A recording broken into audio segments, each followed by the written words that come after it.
Hello, everyone. I am live, just a little bit late and called a little bit lot late, 22 minutes late. Due to technical difficulties, but we are good. We are good. We are live. All that sort of jazz. I just got to track down my players. I know where one is. I got to find the other. And Mr. Gregerson will not be joining us today. The other one, I had both of them here, and then I ran into technical difficulties, and I lost both of them. Bum, ba, bum, bum, bum. Okay. Timers. Let's enable that one too. Gray. I'm gonna see if Gray's still streaming.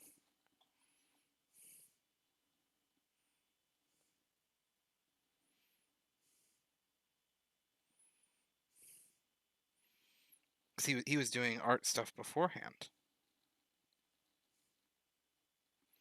Nope, that's not Gray. Thank you. Thank you for trying that. Um.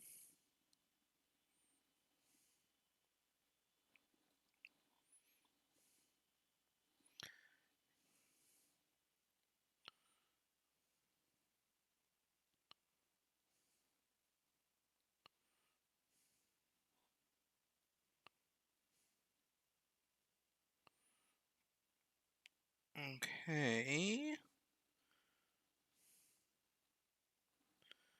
One moment.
Okay, one player tracked down. I will get them. I will get them. 2 viewers. I got 2 viewers.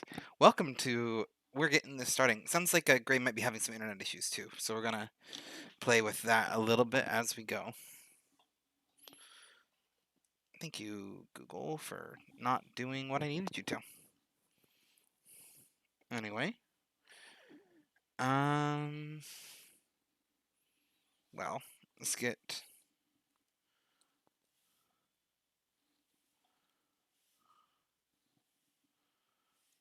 let's get that there. Oh, looks like Gray's joining us.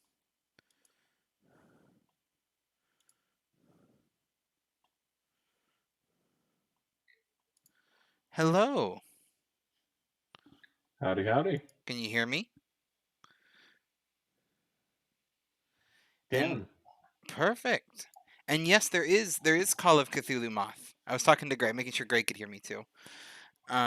We've had a bit of a interesting. Oh, that's the wrong one. Got to mute on this one.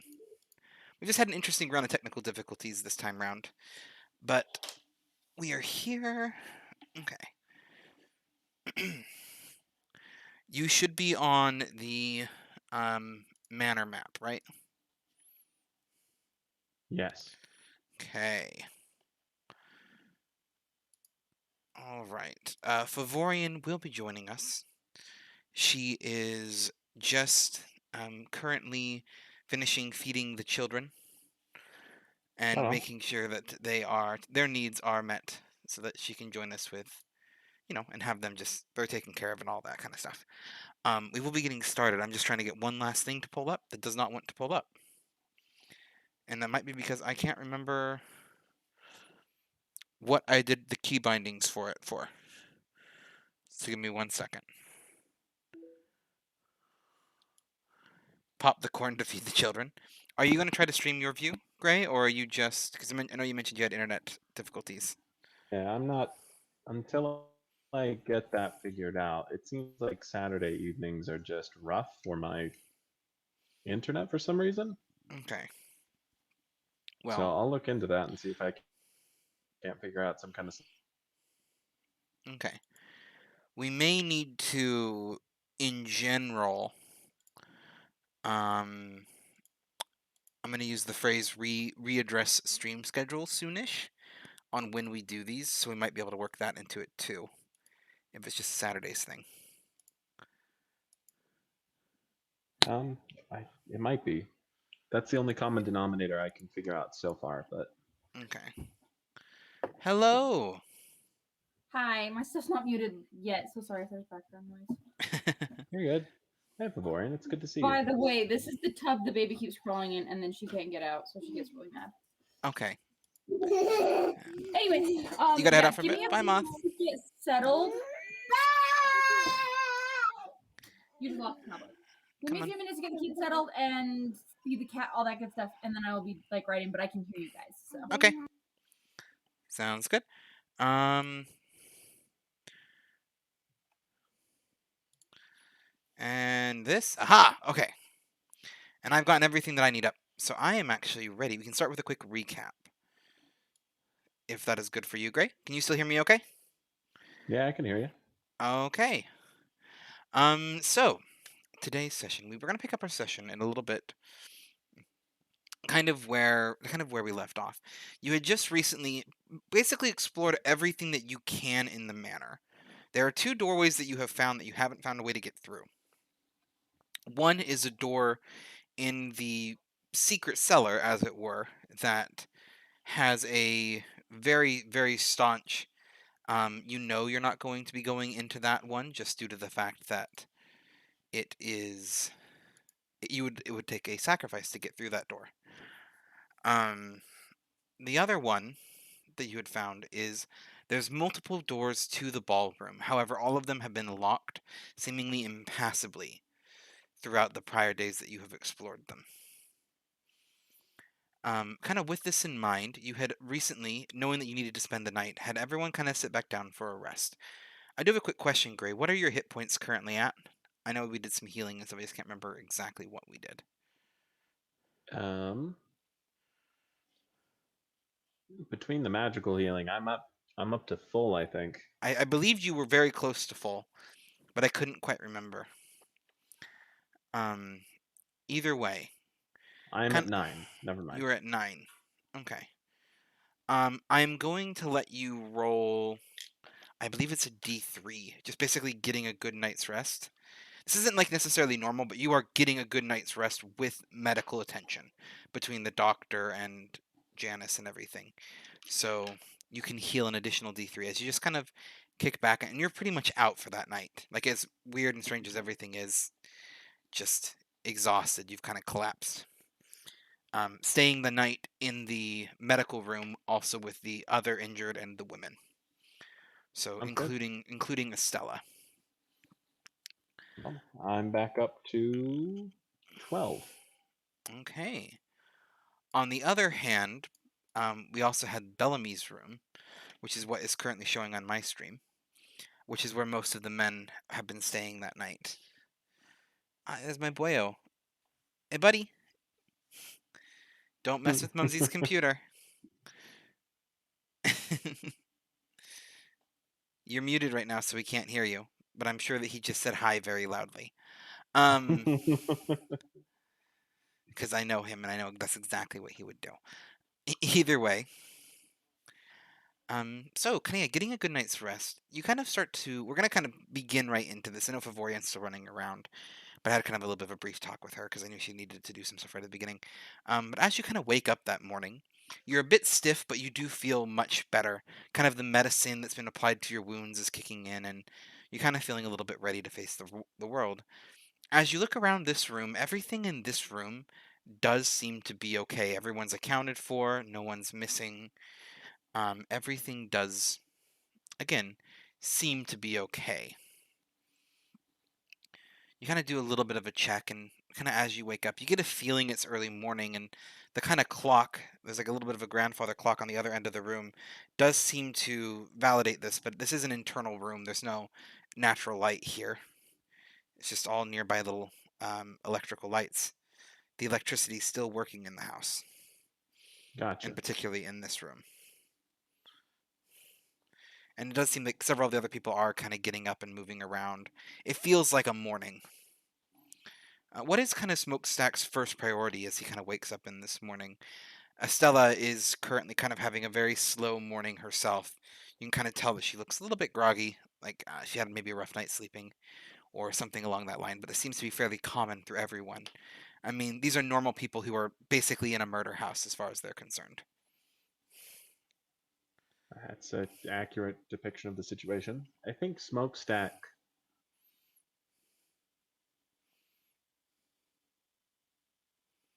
I think he's kind of having a bit of a rough time right now.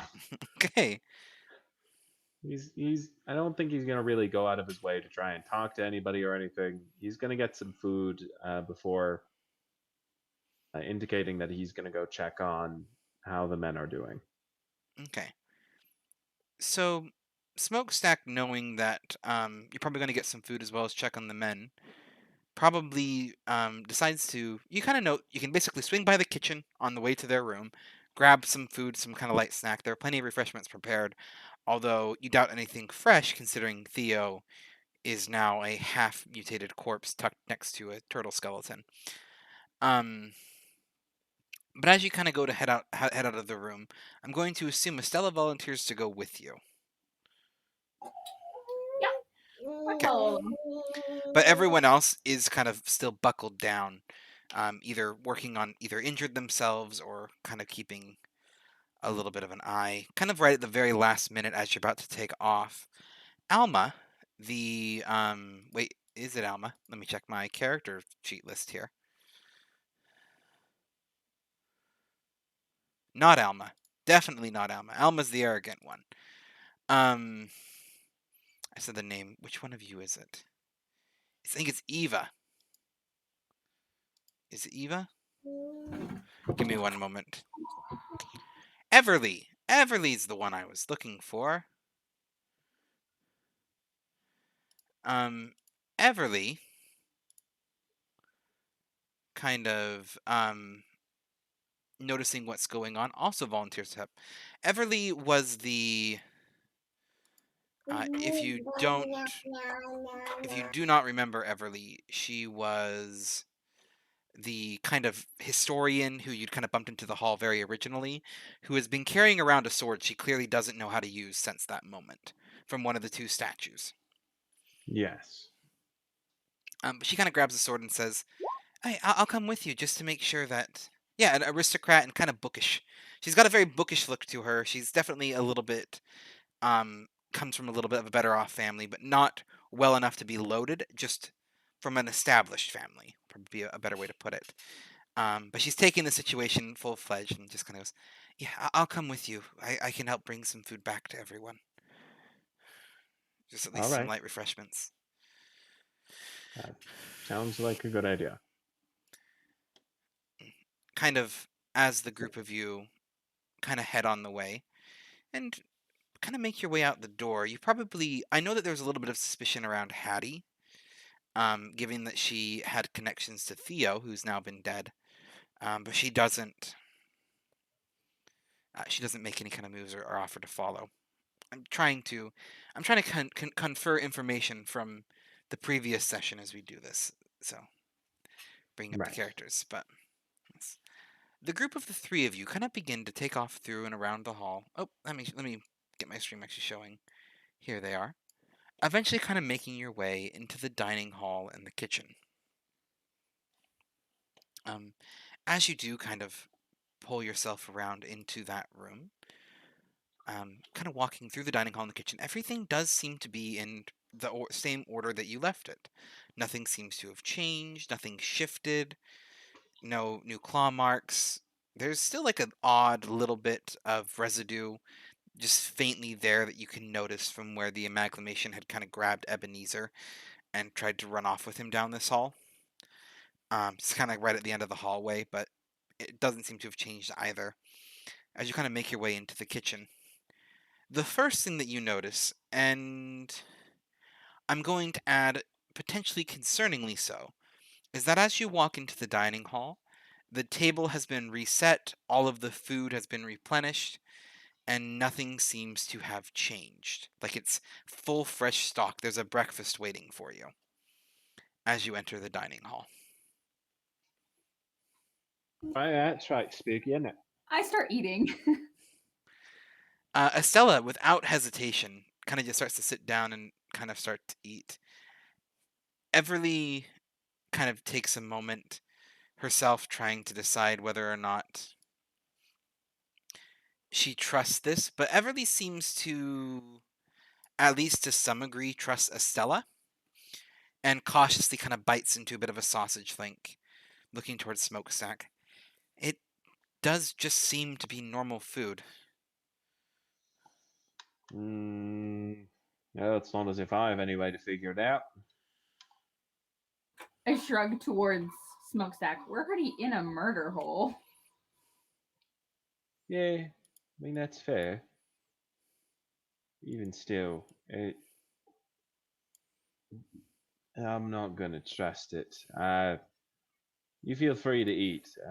If you're not dead in a few hours, I'll assume it's not poisoned and maybe grab something myself. But for the time being, I'm gonna look. I've done the whole rat catcher thing for a long time. You get the rats and like, oh hey, look, free tasty treat, and then they die, barfing down guts out later because you poisoned them.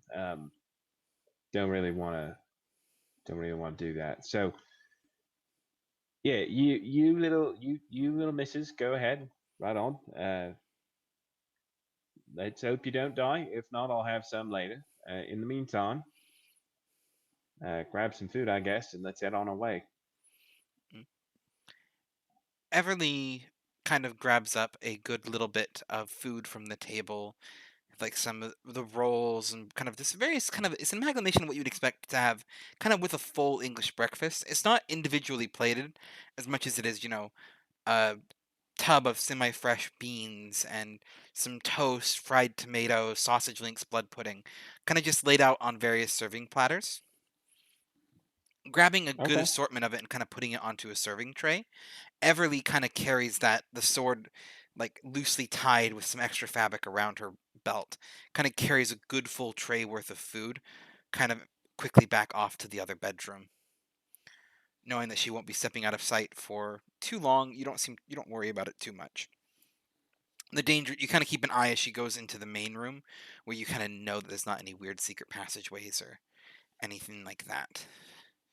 Yeah. Kind of once beyond that. So does Smokestack eat anything or no? No. No. Does he go to the kitchen and try to find something that isn't like pre-prepared? Yeah, I think he'll actually go ahead and do that. Yeah. Okay. Kind of rummaging through the kitchen, it's quick and easy enough to make you some kind of filling light snack, whether that's like kind of like just some toast and bread. Like it doesn't take anything to cook, just stuff that you kind of put together and eat.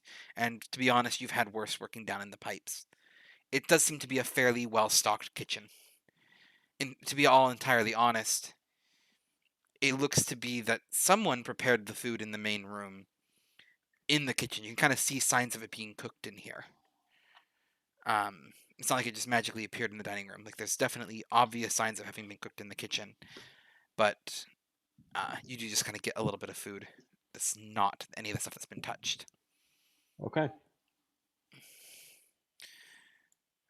From there, you do decide to take off to the men's room where all of the men are. Kind of to check on them that morning, and you kind of continue through the halls, making your way up, and there's only again one way into it. So kind of heading through the hallway into the study, and then from the study into the library. Everything seems normal until you enter the library. The library has been trashed.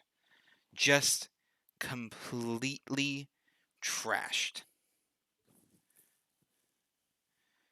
Stuff strewn about everywhere, devastated, and more importantly, the door to the library that had been priorly locked, that had led to the ballroom, has been broken off of its hinges.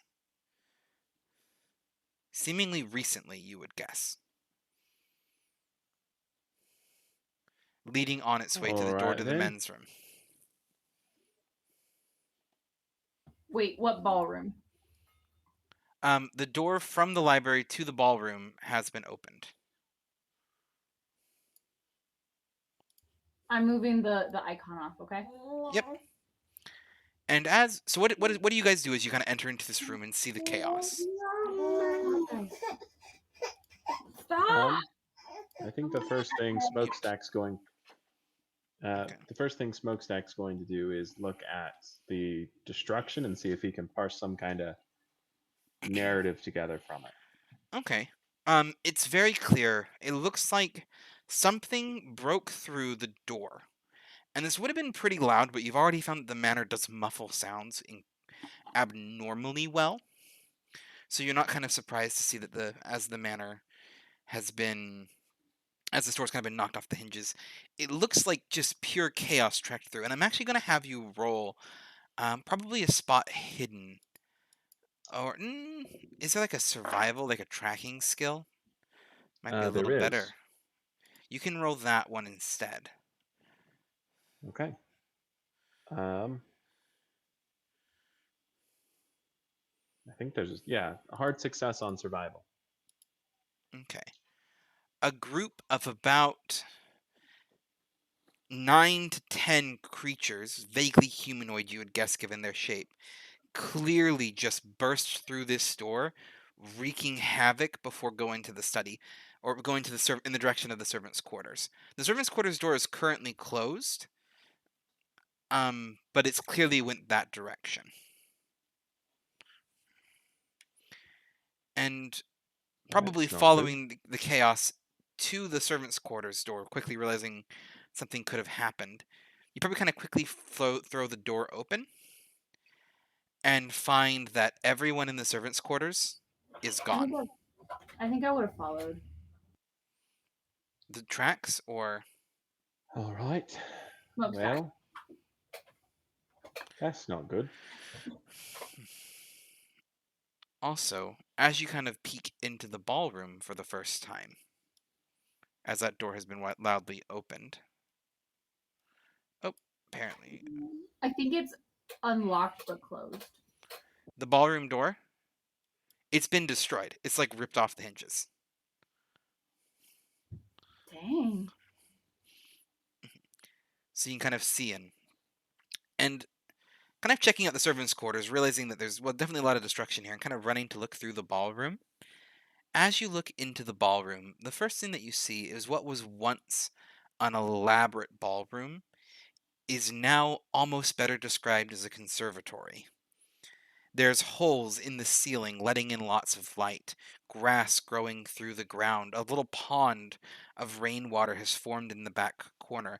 You can kind of see the shapes and components of what was a grand ballroom, but just kind of devastated.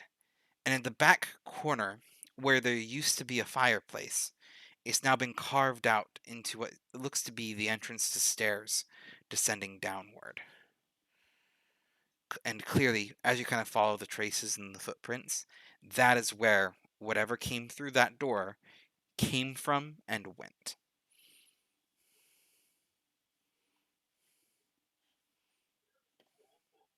All right. Well, no time like the present. It's not as if we're going to get much out of anybody else here. I think we're pretty much the ones to solve this problem. So let's hope we can do what about half a dozen decently strong men and one Bellamy Jack couldn't do and overcome this thing. Okay. As the two of you walk into the ballroom, looking around, again, it's pretty obviously where they came from. It's a giant gaping hall. Do you descend down the stairs? Yeah. Yes. Okay. Walking down the stairs, you eventually find yourself entered into a new place. Ignore the old place because there's a downstairs here. Bum-ba-dum. You kind of walk down and you find at the very, very end of this pathway down, there's a very old, ancient sealed door, much like the other one, but it doesn't seem to have the same kind of runic warding, as it were. It's just All this right the then. stairs down, just right at the bottom.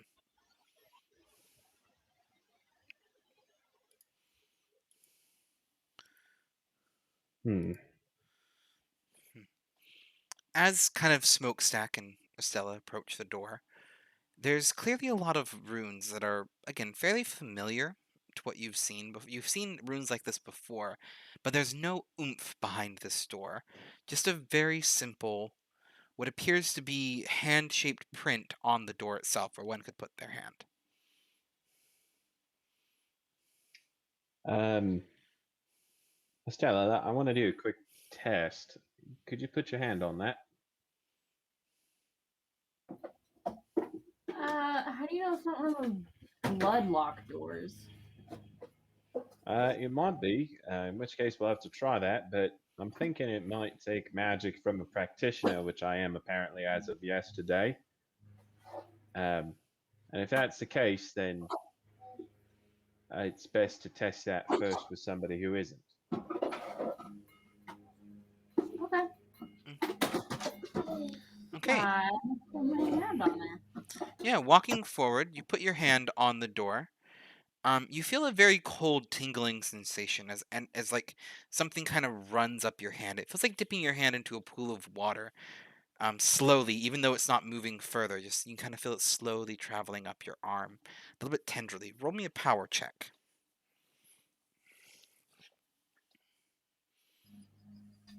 I'm pretty sure I passed. I don't have my character sheet pulled up. Would you roll? A 42. Oh, secret to life, the universe, and everything, right there.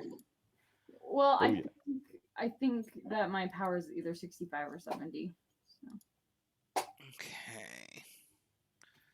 I'm opening up your character sheet right now, anyway, so I'm just a gonna second. have it open. Yep, it's a pass. Yeah, I figured. Not a hard though, just a normal success. Yeah. Yeah, it kind of you feel energy kind of draining from you for a second, but then the door does open just fine. It does, however, drain a magic point. That's fine. I'll update that. It's not that you cast a spell per se.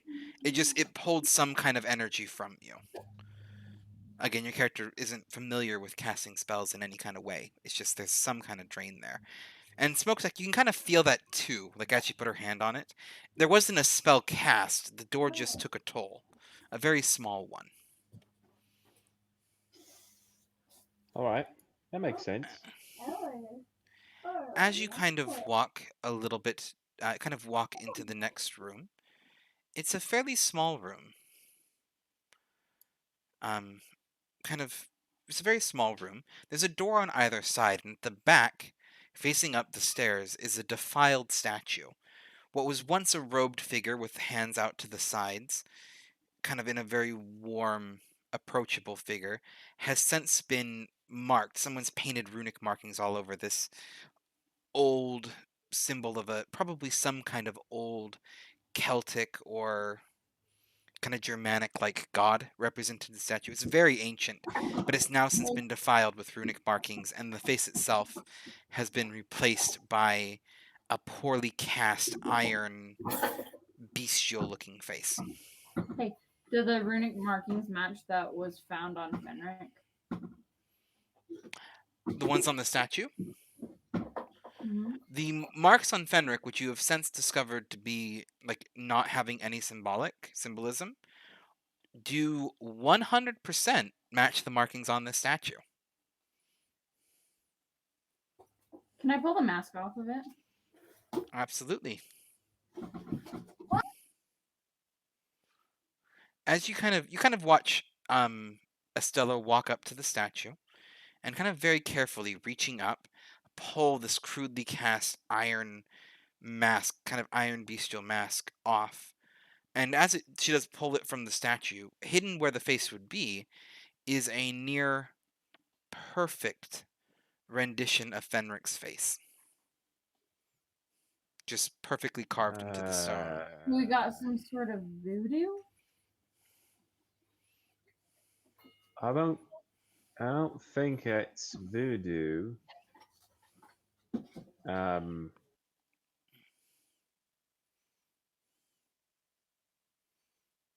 I think. All right, I have my own theories that are deeply unsettling. I'm going to keep those to myself for the time being until there's something we can do about it, though. True. You think they used this in the murder or the markings or cuttings or something? It looks more like they just defiled it. But it matches Fenric's body quite well. There weren't really runic markings carved into Fenric, they was just on the floor. Oh. Yep. Yes. The markings were all around Fenric. It is the same markings, though. These ones are just on the statue that does bear Fenric's face. Maybe someone was plotting a revenge against Fenric for a while or something. I mean, he's been feeding his staff to some horrid whatever the crap Theo was, but I'm sure there's probably a lot of people who'd want revenge on him. And having said that, either Fenric's got a bit of a god complex, or could you maybe, Estella, you're an archivist, you work with this kind of thing. Could you determine how old this statue is, do you think? I could tell you how valuable it is. You could roll. So yeah, you could roll an appraise check. You could, for age, you'd want to roll more archaeology, or maybe anthropology. No, I can appraise it. I'm gonna appraise it. Okay.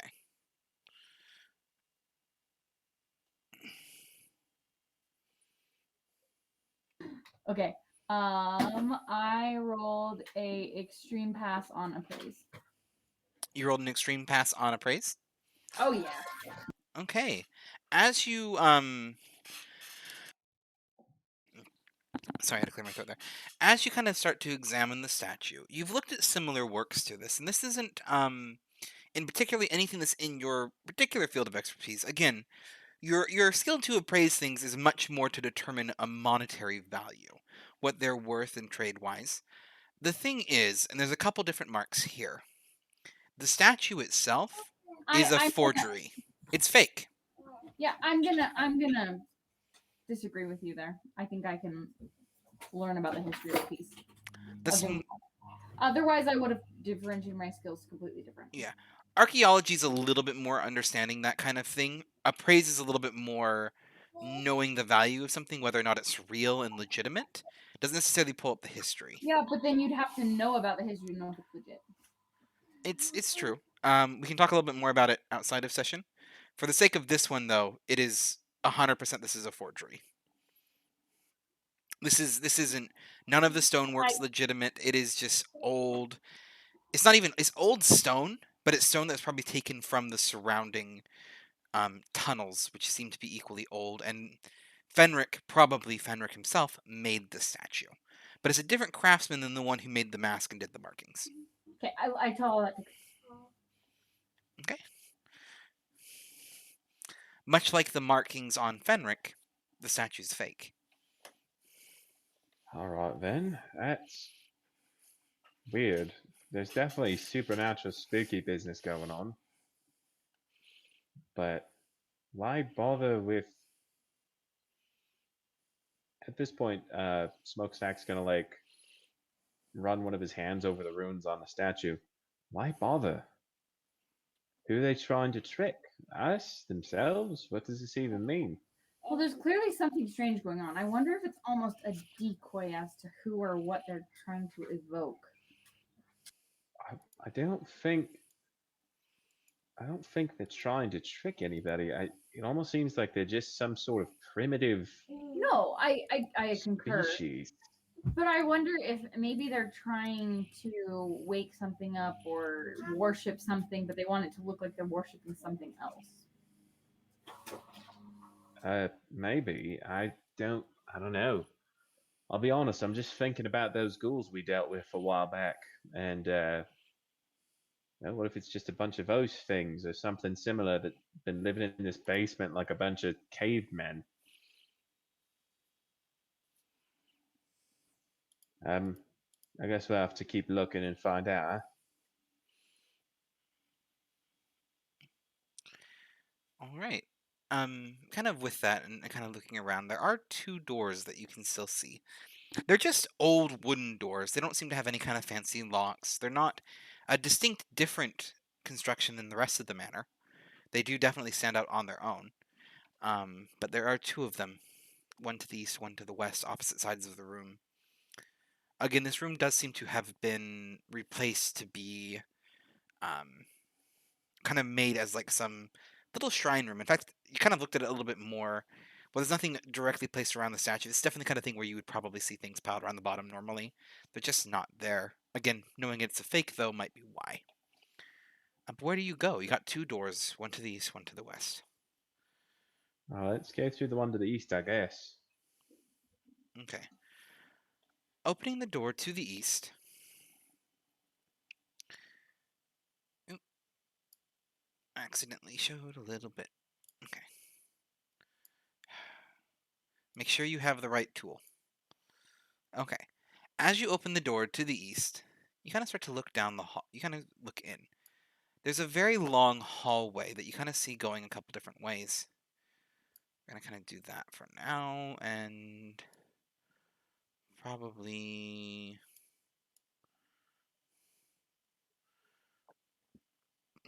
I'll say you can kind of see all the way down the tunnel. As you kind of open the door, oh, by the way, you probably had grabbed one of your lanterns. This hadn't been addressed. There's not lights down here. You guys had plenty of torches and lanterns, though, so I'm assuming your characters would have some kind of light on them. I have a lantern. I think I prefer them to a torch. Anyway, as you kind of walk down the next hallway, the light kind of cascades down either way, carrying down two long different paths. One south, one continuing east. The one that continues east kind of continues into what looks to be, again, more old ancient stones. You can kind of see an archway off to the left, which doesn't seem to have a door, at the very end of the tunnel. The one straight ahead is an also open archway, and while there's not a door, the light doesn't seem to penetrate very far beyond it. And to the right, you can kind of see where a bit of a hole has opened into the wall. Kind of like a collapsed part of a cave, with a little bit closer to you being a door. A standard wooden door kind of sitting in its frame.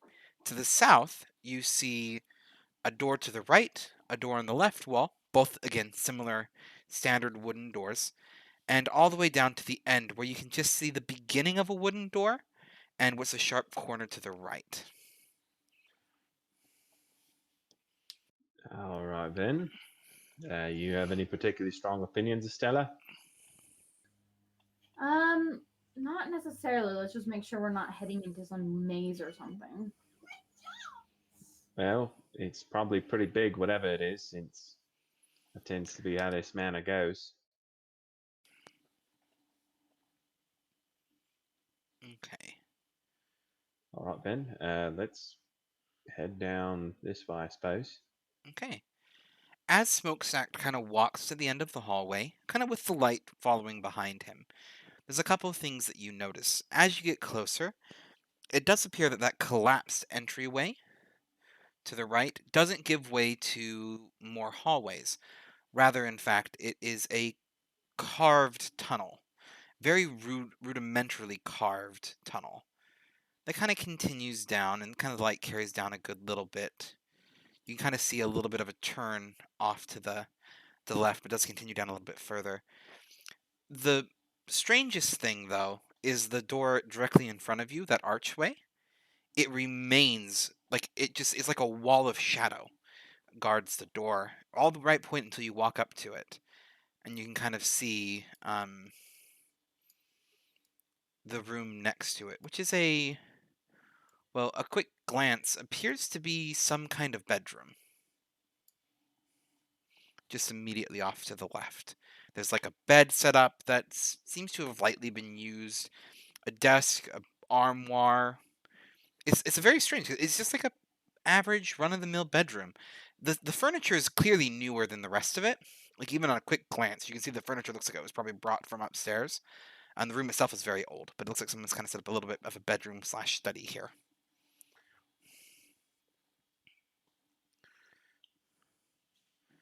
What All do you right. do now? Uh, Smokestack's gonna look through the study. Is there anything in here? Yeah, you can give me a spot hidden. Both of you can give me a spot hidden if you would like, as you kind of start to look through the room. Pass. Yeah, pass. Okay.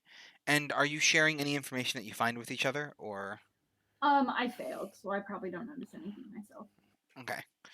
Well, as you kind of start to look through the room's clearly been used. It's left in the state of use, but it hasn't been used for a bit. Is the first thing that you notice. Like the bed, the sheets are kind of like lightly off the bed, ruffled. It wasn't well tended and made like the rest of the rooms of the house where that Theo was in charge of. But the biggest thing that you notice as you're kind of starting to look through the armoire is there's quite a bit of nice, extravagant clothes, but the real interesting thing is actually on the desk itself. Between papers and notes, what appear to be maps and sketches of stonework and runes and markings. Clearly, someone studying the statue that you found in the previous room extensively. In one of the drawers, you actually find a small, light, leather bound study book journal book. You kind of start to pick up and flip through. That appears to be written by Lord Fenric. All right then. As you, I'm assuming, read this little book. Yes, absolutely. Okay. To kind of summarize what the book says, and kind of as you're skipping through, it starts to paint a very clear image. One day when Fenric was cleaning, this is a very old book, older than the other notes that you had found, about the same age, a little bit more recent than the stuff that hadn't been touched upstairs. It talks about on the very first entry page, Fenric having found a loose brick in his fireplace when he was busily trying to light the fire one evening, pushing through to revealing an old stairway. The journal kind of continues to extend beyond this. It mentions clearing out the bricks behind the fireplace, going downstairs, Theo warning him to be careful, until he goes all the way down the stairs and finds this door. There's like a section of him studying the door when he himself manages to open it. When he opens the door, though, he finds the statue, not defiled, but the statue of him standing there, and immediately starts to get a little bit obsessive. He found a statue that's identical to him in a room that he has never seen before. So wait, so he stumbled upon this while Theo was still his butler Yes, before Theo he was still went. his butler before he went crazy. This is years and years ago.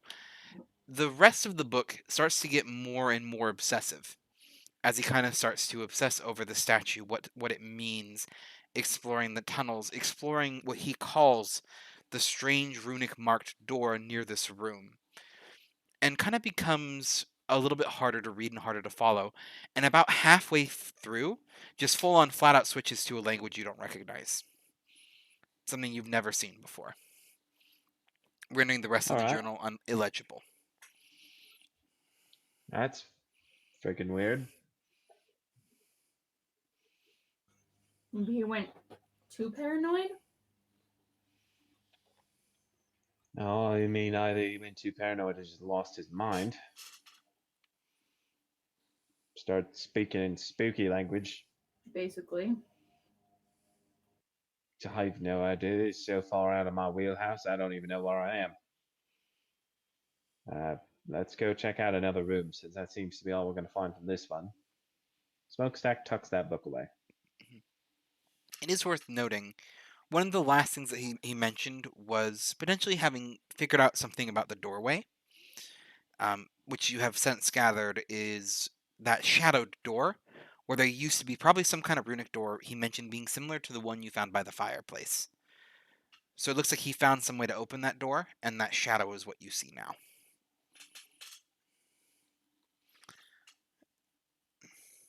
Right.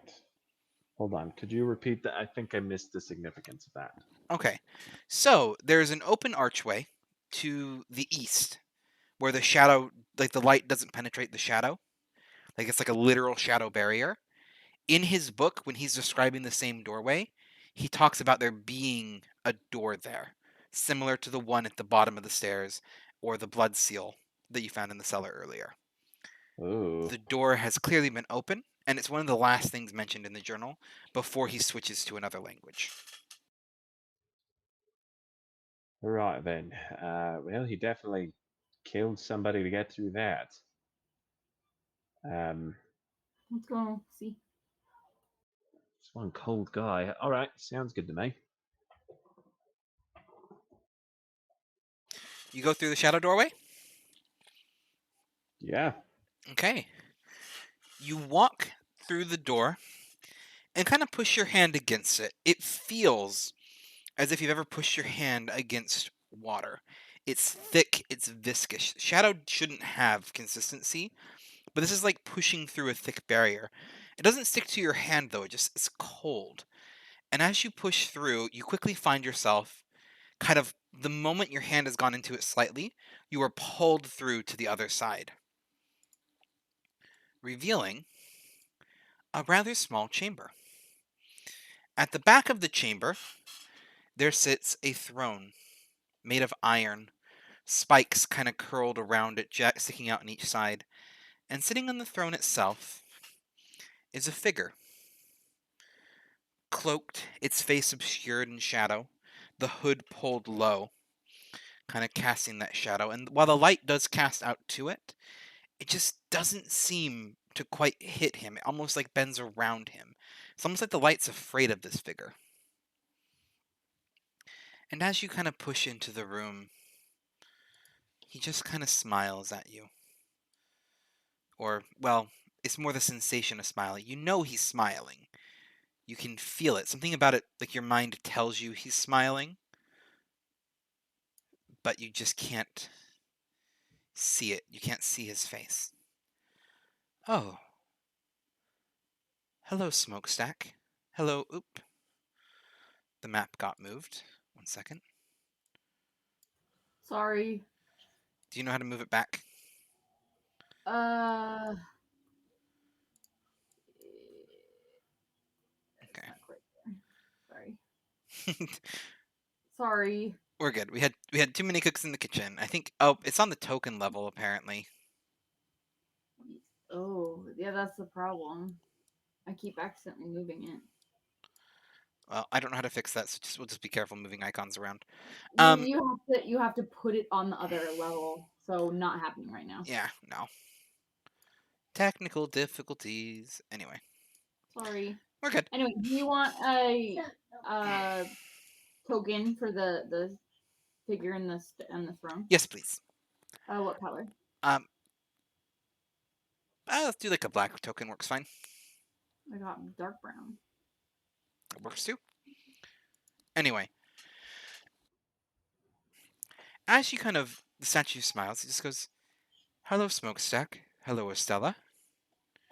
About time that you found me."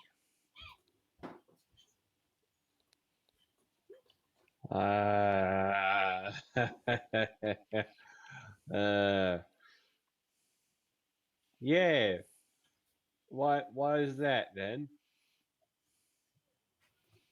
Why is it about time that you found me? Yeah. That was merely a Look, statement. It should have been about now, and you seem to be right on schedule. right. What does that mean exactly? It means that you have found me, right about the time that you should have, as was predicted. Yeah, that's what I was afraid of. Um,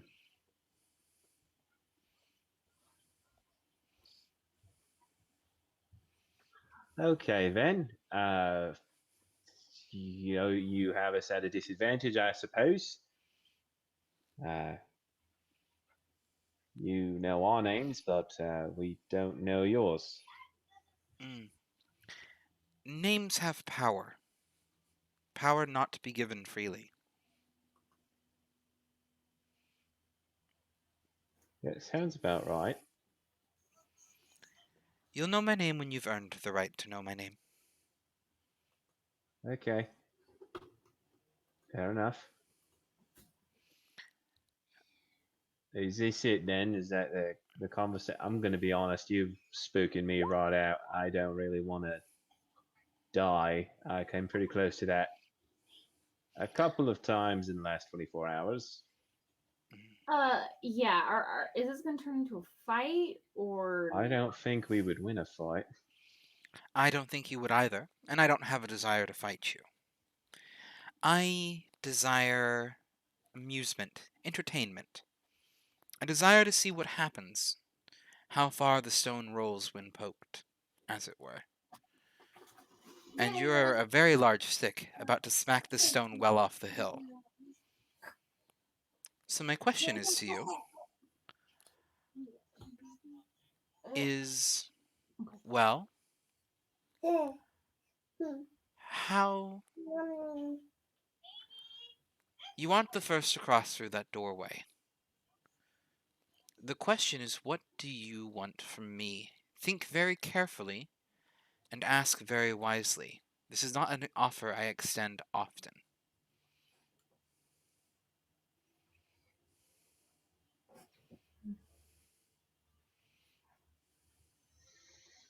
Hmm.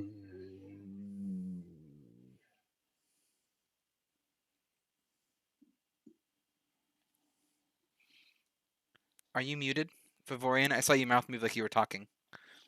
Yeah. Sorry, I didn't realize it. You should unlock one of the entryways to the manor.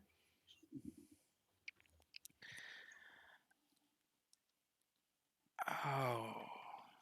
I could do that, if that is what you wish. I will warn you, though, that unlocking an entryway to leave does not mean you are free.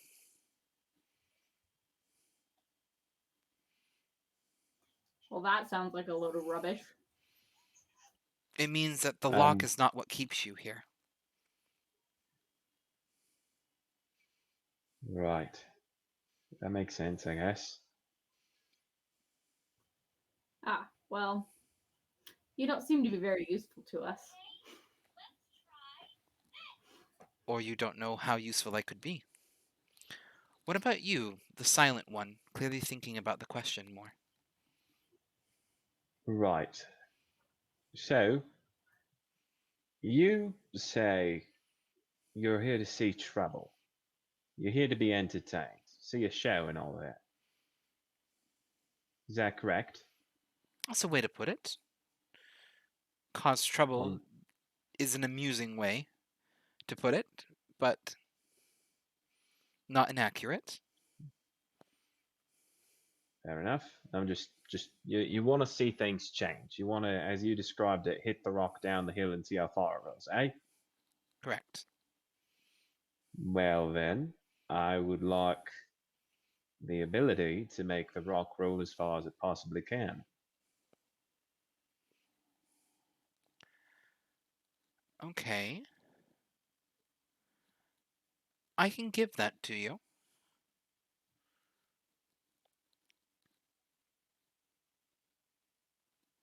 What's it gonna cost?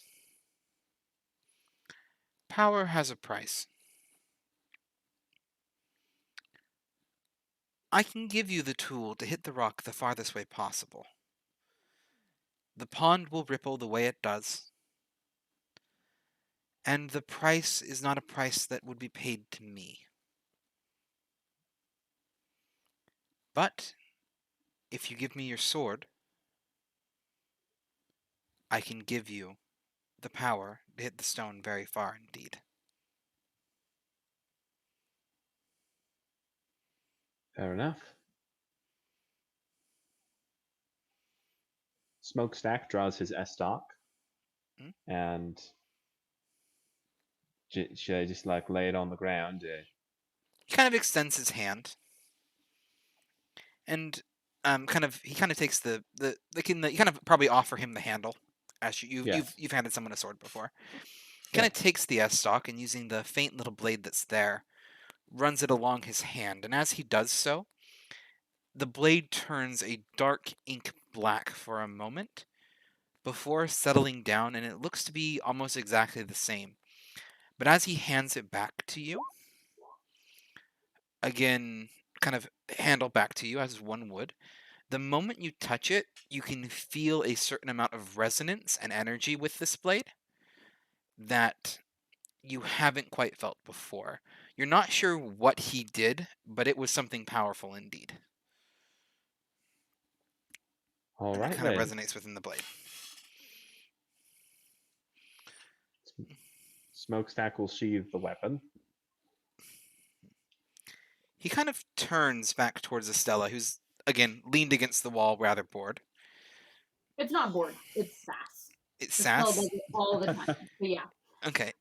Yeah. No, if you can't provide like an escape route, I don't think you're really worth my time.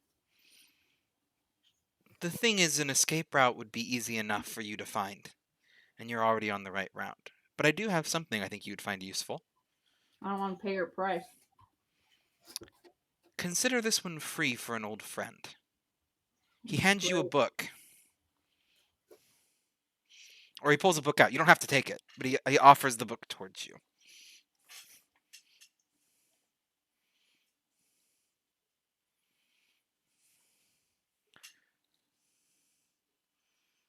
What does the book say? As you open up the book and start to flip through the pages, it is written in a very strange old runic script.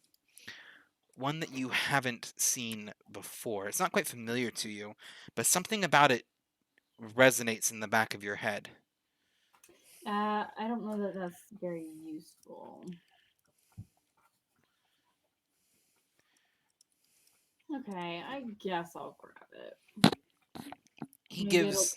compare with some of the other weird gibberish we've come across. It is, at the very least, valuable, he says with a slight smile, if you know those who want it.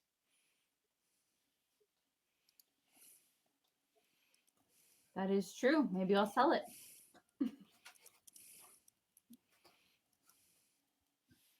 All right then. I suppose we better get a move on then.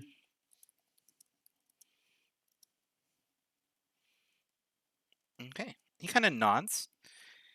Well, you'll find the door works both ways. Smokestack offers a bow and then exits through the door. Thank you for your time, Mhm. sir. As you kind of step back through the door, the moment that you cross through the door a second time this time, the doorway remains open. The shadow is gone and dispersed, and sure enough, a quick little peek round the corner, the figure is completely gone, and as well as the throne. All right then. Okay, that's spooky. Okay.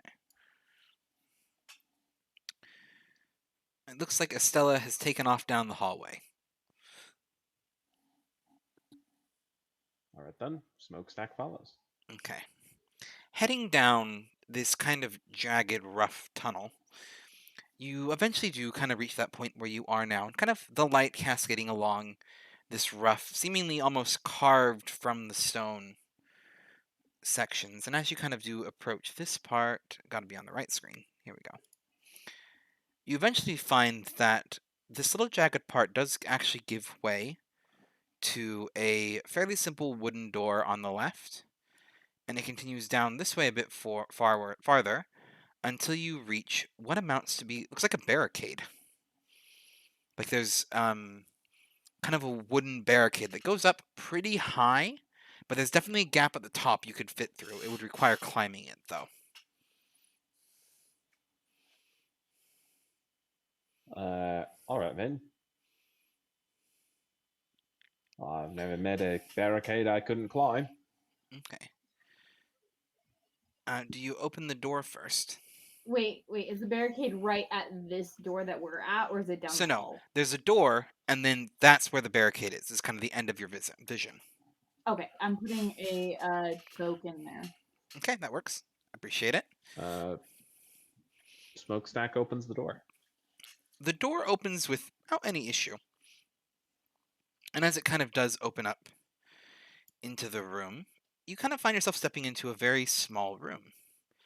In the very center of this room, there is a hole that just goes straight down until there is just absolute pitch black darkness at the bottom of it. You can't quite see what is down this hole. This room itself seems to be a little bit less carved, and you realize that this section at least probably it looks to have eventually originally been like a well, and there's kind of some of the old stonework. The kind of misshapen parts of the walls are more that something kind of damaged and carved through the old stone walls rather than this actually being tunneled out. Although the tunnel to the left, down to the barricade, is clearly just dug out of the building itself. This does seem to have originally been some kind of well or cistern, though, with this just hole that leads all the way down into blackness. Huh. All right then. I'm going to go ahead and pull out a little rock from my pocket and Mhm. flick it into the hole. Okay. You watch it I fall guess into the more. darkness. Yeah. No sound comes back up the hole. As you Yeah. wait. All right then. Freaky.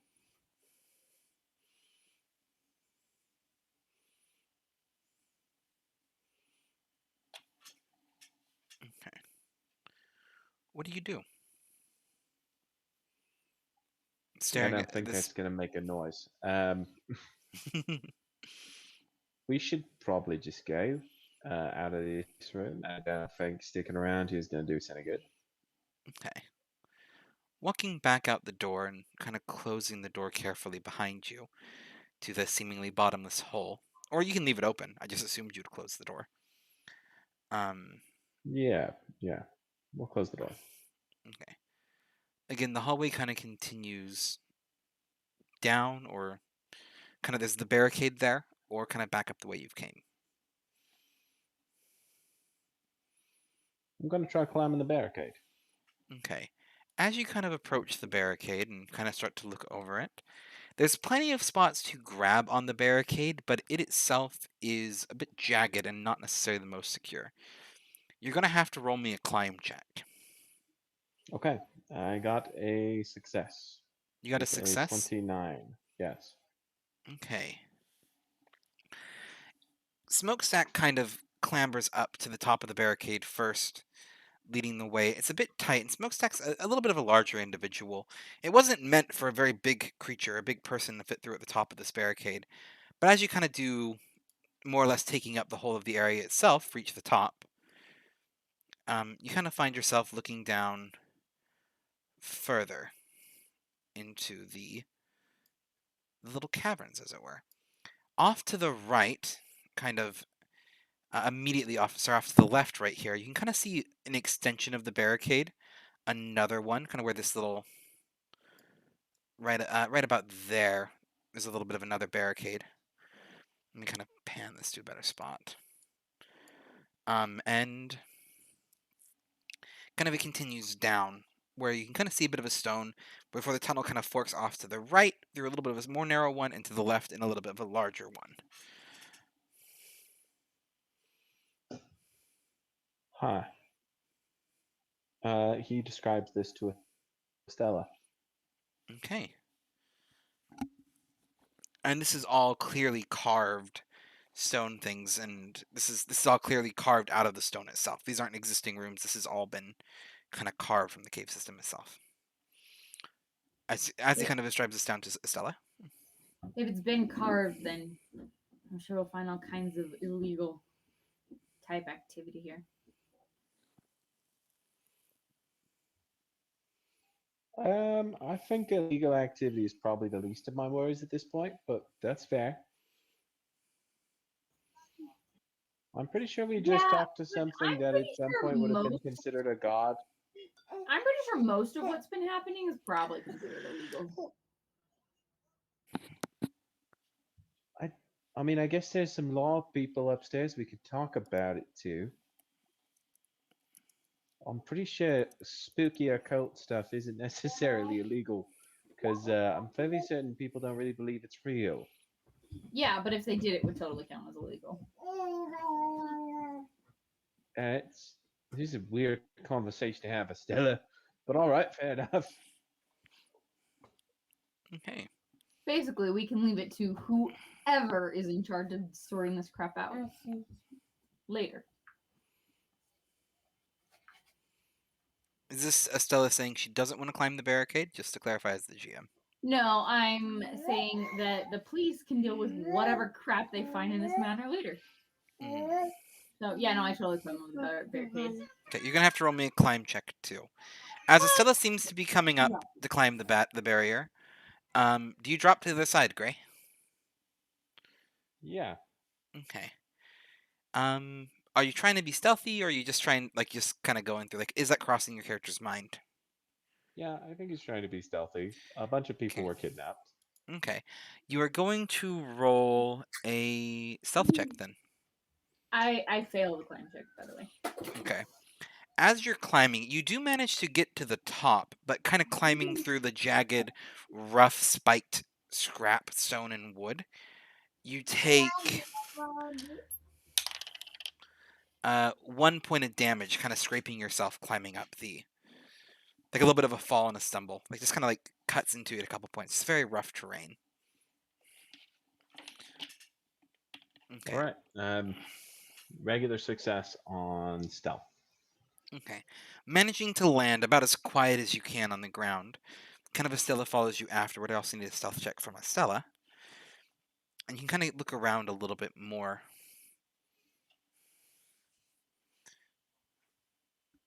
What? Would you roll? You're Uh, muted right for now. Pass? I forgot how good my stealth is. Oh, okay, yeah. Landing on the ground, both just quietly, like just quiet as a lamb for between the two of you. You can kind of get a little bit of a better look. This other barricade was built, and you realize from this side, the barricades are actually fairly climbable. These things were meant to keep people out, not in. At a very quick that's a assessment, you notice that. good thing, bad thing. It's a thing. And the tunnel kind of continues again down until you can see a little bit of a fork to the left or the right. Kind of as you're sitting there, carefully kind of watching, you see a small, little skittish humanoid creature, kind of before you take off all the way down the tunnel, kind of back by the barricades still. Um, you see a small, little skittish creature kind of walk into the main area looking around. It's got large, blind eyes, um, like you would expect any kind of creature of the underground to have, as it kind of walks out, kind of smelling the air, the eyes looking around, but clearly not seeing anything. Your light doesn't seem to affect it at all, to be honest. It probably would have noticed you immediately with the lantern light, but doesn't seem to have spotted that in the moment. But as it kind of like looks around, smelling the air, it proceeds to kind of start to turn and go down this other hallway, turning its back to you as it's now moving down that way, kind of from this one off to the east, heading to the one down south. Uh, Smokestack trails in. Okay. Carefully following behind the creature, as the light doesn't seem to affect it, it walks until you kind of walk through this narrow hallway, and as you kind of walk. The light kind of casts off this way, and you kind of see a little bit of a tall way going that way. But as you kind of walk into this room trailing behind, you find yourself staring into a very small room. It takes you a second to realize what you're seeing until you see about, and don't worry about putting tokens on the map because that would be a lot of work. You see about half of the kidnapped men from upstairs, kind of scattered, laying on rough hewn cloaks and hides across the floor. They all seem to be unconscious or asleep, unawake, unaware of what's going on. And kind of around them, you see another about 4 or 5 of these little sand creatures, kind of looking over them, examining them. You're not quite sure what they're doing, but I do need you to roll a second stealth check as you've kind of just walked into this larger area. And it's about half of the men. It's not all of them, it's about half of them, kind of scattered throughout here. They don't seem to be harmed, but they are unconscious. Smokestack charges into the room, screaming and swinging a torch around. Okay, as you kind of let out the scream, all of the I want to creatures, sneak deeply in there while he's screaming. kind of quickly scatter, like panic scatter, and run up the walls non-aggressively, just fleeing up all of the walls on every which way. Kind of clinging up to the ceiling and kind of making a little bit of like hissing noises to you defensively and panicked in the sound of the large screaming. As Estella manages to walk right up to these creatures, the 4 or 5 of these have kind of ran. It is All worth right, Ben, noting, you tiny little thieves. as you have ran in here screaming, by the way, kind of making a commotion. You can hear commotion coming from the other hallway. All right. Well, we kept them from stealing their dreams and eating their shoes. All of them kind of hiss and anyway, Back off. kind of keeping the torch. All of the figures are kind of scattered around and panicked. What is Estella doing in this moment? I'm assuming you're just kind of fleeing the torch, keeping them at bay from No, those that I'm are down here. aggressive. I'm checking at people. Okay, you, Estella, then. Gray, you just keep doing what you're doing. But Estella, I'm gonna have you roll a. It wouldn't necessarily be medicine. Or are you just trying to check to see if they're still alive? What are you trying to do? Yeah, I'm checking for vital signs, really basic, and being I'm. I would count it as a first aid, or maybe even psychology. But not first aid. It's probably more of a first aid check. You're checking for vital signs. They're not awake enough for you to roll a psychology on. No, Are they breathing? they're breathing. They're not dead. Well, Like, that's all I was checking. okay, yeah, you can't tell what's wrong. They are out cold. They seem to be unconscious, but they are breathing. More than that, though. As you kind of sit there, one of them kind of runs around the corner.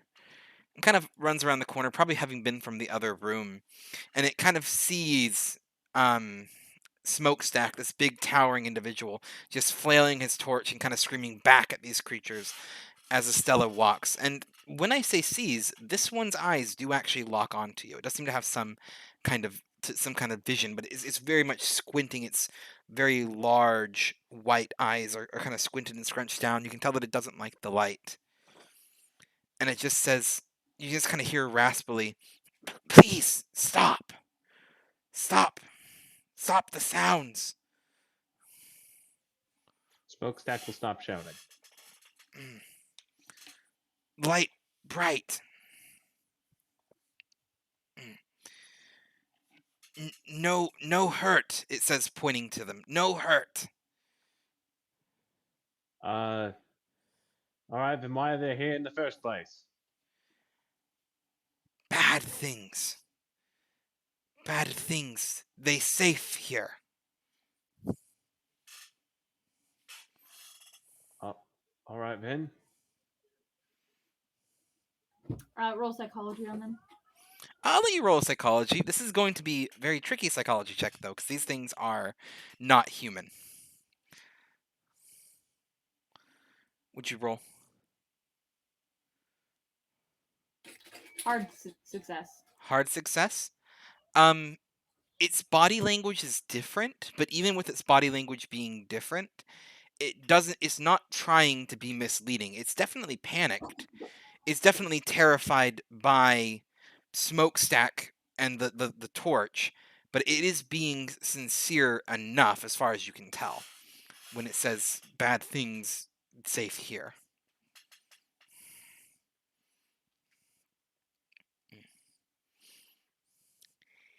Kind of All right. looking around. He's here. Be quiet. He'll hear you. Who's he?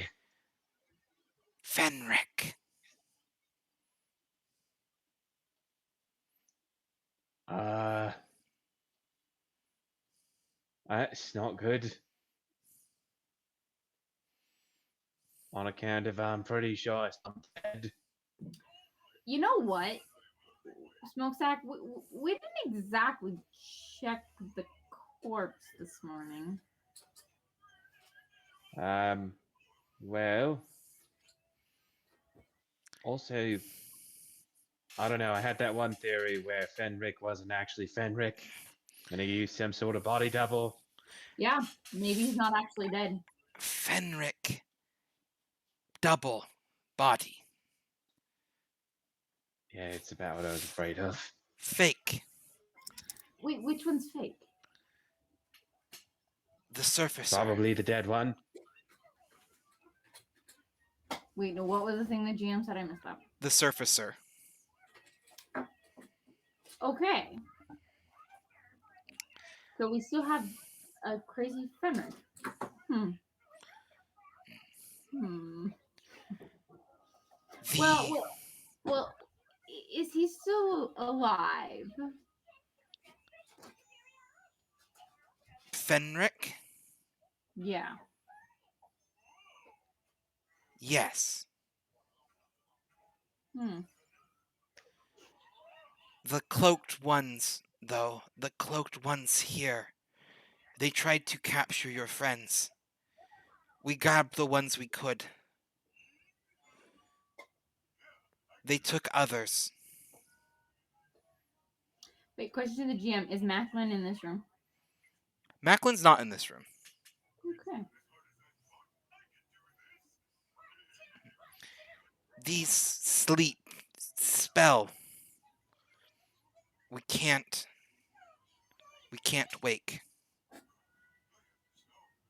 It's maybe for the best that they're asleep, Finn. I don't For now. think any of the people in here would be much good anyway. For now, yeah. Kind of like looks around, and you can kind of see it doesn't like the light coming from the lantern, but it knows you need it to see, so it doesn't say anything. But it just kind of like constantly keeps its head turned away from you as it talks. Others in other room.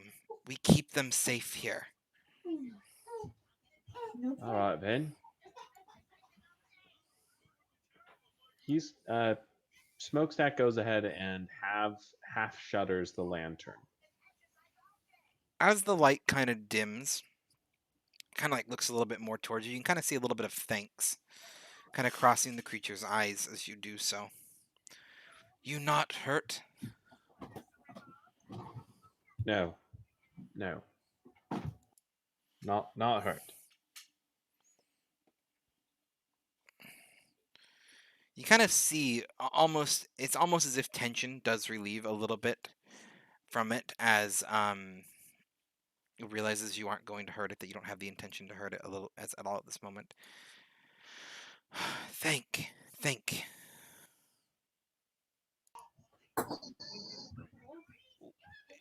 You're There welcome.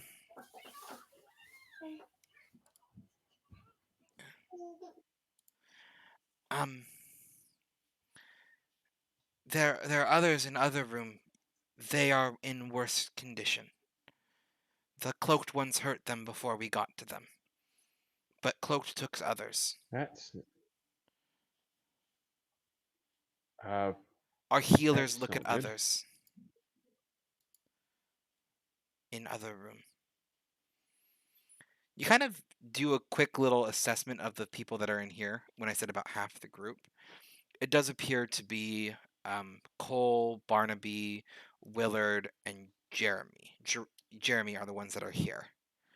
Just kind of it's like a little bit of a quick count, as it were. Can I tell how they were hurt? These are not the hurt ones. He mentioned the hurt ones are in the other room. Gotcha. We should look at them then. As you kind of follow them, he kind of leads you over to the other part of the room, and kind of walking fairly kind of it's a bit of a slow kind of clumsy walk. Kind of uses it puts a lot of weight on the front of its hands as it does so. You kind of step and enter into another room. And kind of as you do so, we're going to put a couple of these tokens over here. As you walk into this room, you can see another one dressed a little bit more similarly to him in what you would assume are some kind of, to them, probably like priest or some kind of symbol of leadership. It has one sets of room, and then there's a couple in here that also have a little bit less ornate, but still kind of simple, ragged robes that are currently treating some of them who just they're kind of laying there. They're still breathing, but you can kind of see a little bit of blood and what appears to be kind of rudimentary bandages as these creatures try to administer first aid to the best of their ability to kind of these ones that are injured. Doing a quick assessment of the ones in this room, kind of Smokestack walks, and they're actually doing a pretty decent job. Smokestack's not an expert on first aid, but they are doing a pretty decent job on this group. Here, you do find Gilbert, Aldrich, and Bud, which leaves unaccounted for Macklin, Bellamy, and Moe are the three that are unaccounted for at this moment.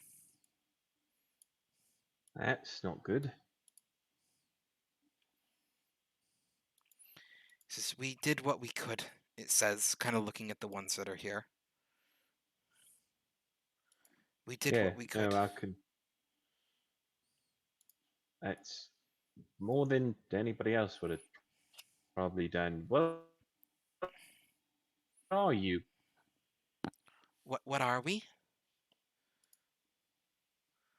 Yeah. We are Erdogan.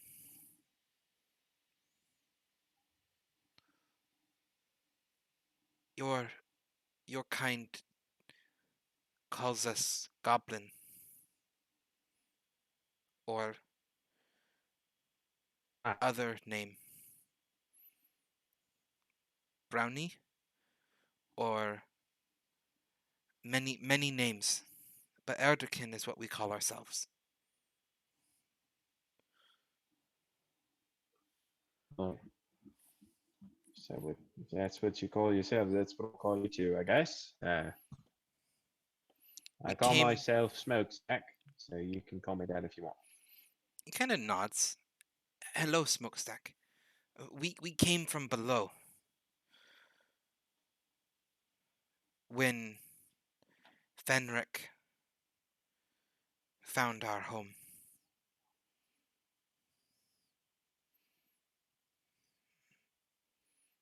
We built this place That makes sense. to be safe. The cloaked ones don't like us. If they find us, they hurt us.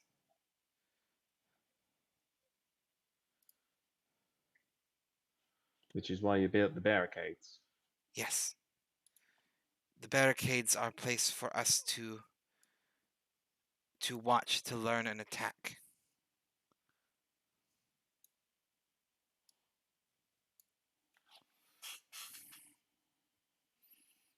All right then. We don't see much more than this hall. It kind of like walks out towards the intersection and gestures towards the other barricade. That is supply room. We have hidden hole, but barricade for safety. And then it kind of gestures again. That leads to home and to rest of the place. but there's shadow doorway there and a figure inside who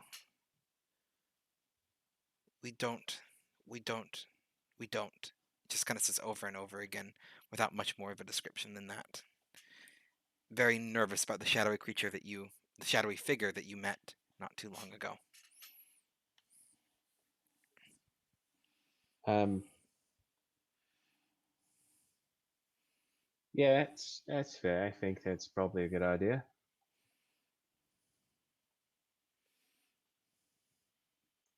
Um, well then,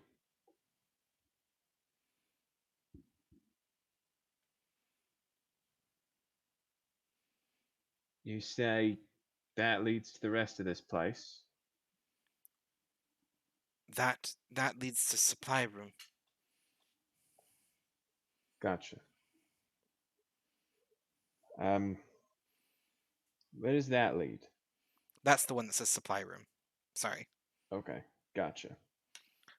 He pointed. Right. We can do this too. He pointed here and said, "That's supply room. We have hidden way." And then he pointed this way. You assumed, from what you know, giving these creatures, like it doesn't take much to assume, these probably came from the hole you dropped a rock down, and kind of made this as a little bit of a forward camp. Yeah, makes sense. Where think we're trying to kill Fenric? I'm just gonna make a good assessment of that. He seems like no good and causing all sorts of spooky business and kidnapping people. God dang mind. Do you know Even anything about how we could do that? well, even if he's not the cause of it, he's or not involved, he's the cause of it. So it's a problem that needs to be dealt with either way. Even old ones can die.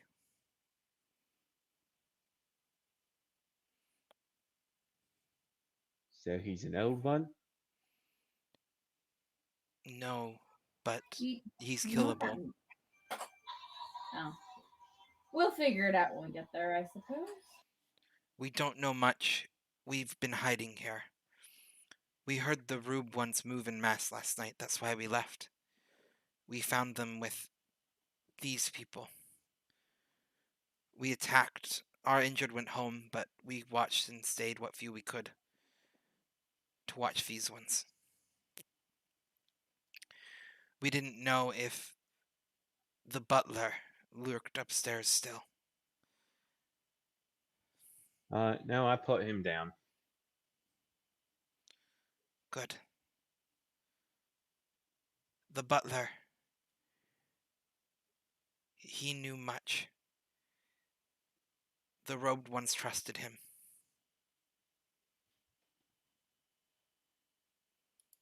All right, well, that puts me on stupid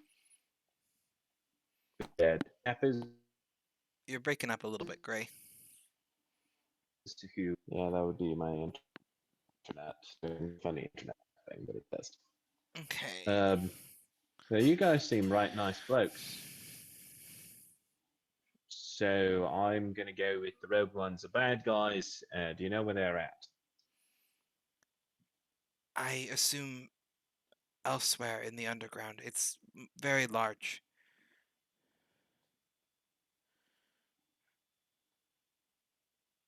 It's. We haven't seen most of it, but there are many places, many doorways. Fair enough. I assume any road would lead to them.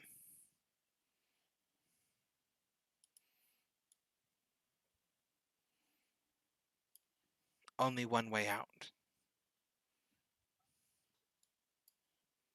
Fair enough. Well, Estella, what's the plan? Do you think? I kind of have a sneaking suspicion that whatever the root of this, it might be somewhere in in this basement.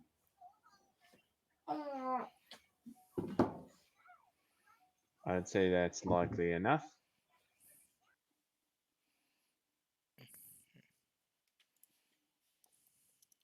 Should we go looking then?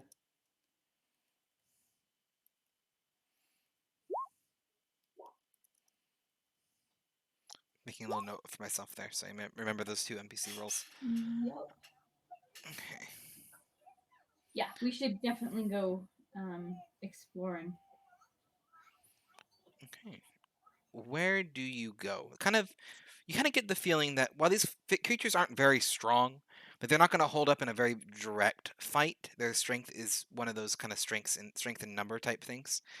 Um, with the barricades here, the people that are here are going to be about as safe as they can be. Um, which kind of leaves you a couple different options. You can kind of see them on the map a little bit, but you can either go try to climb over the barricade into what they call the supply room, or you can kind of go back the way that they came, and there's a whole section of hallway and several unexplored doors. I want to try and climb it. Okay.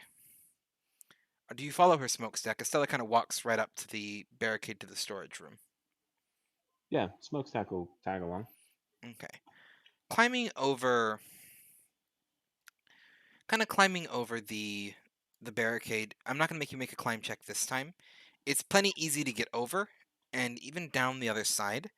But as you get down the other side, you see a kind of small hallway. It looks just about big enough for one of them in a stone wall, and what appears to be the back end of something wooden in front of it.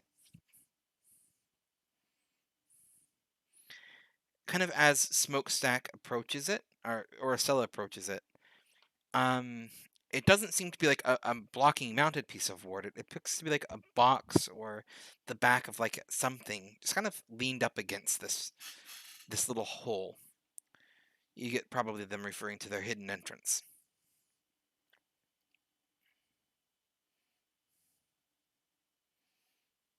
Well, I guess that's a way out then, huh? As do you go to move this wooden thing in front of you, or what do you do? Yeah. Yes. Okay. As you kind of carefully push and start to move this out of the way, it kind of makes a little bit of a noise, and it becomes very apparent to you that you're actually moving what appears to be some kind of bookshelf. It's light enough that you don't have too much of a problem moving it yourself out of the way, just big enough that you can kind of squeeze through. But as you do squeeze through, you find yourself entering into what appears to be a storage room. They called it a storage room and were quite accurate about that. There's boxes and crates and tables, and what appears to mostly be food, water, and supplies. Like a little bit of a cross between a rec room and the place for people to eat.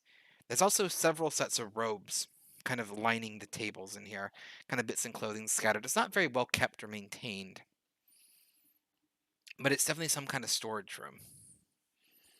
Kind of moving the dresser out of the way, you kind of quickly probably move it back in place as you're there.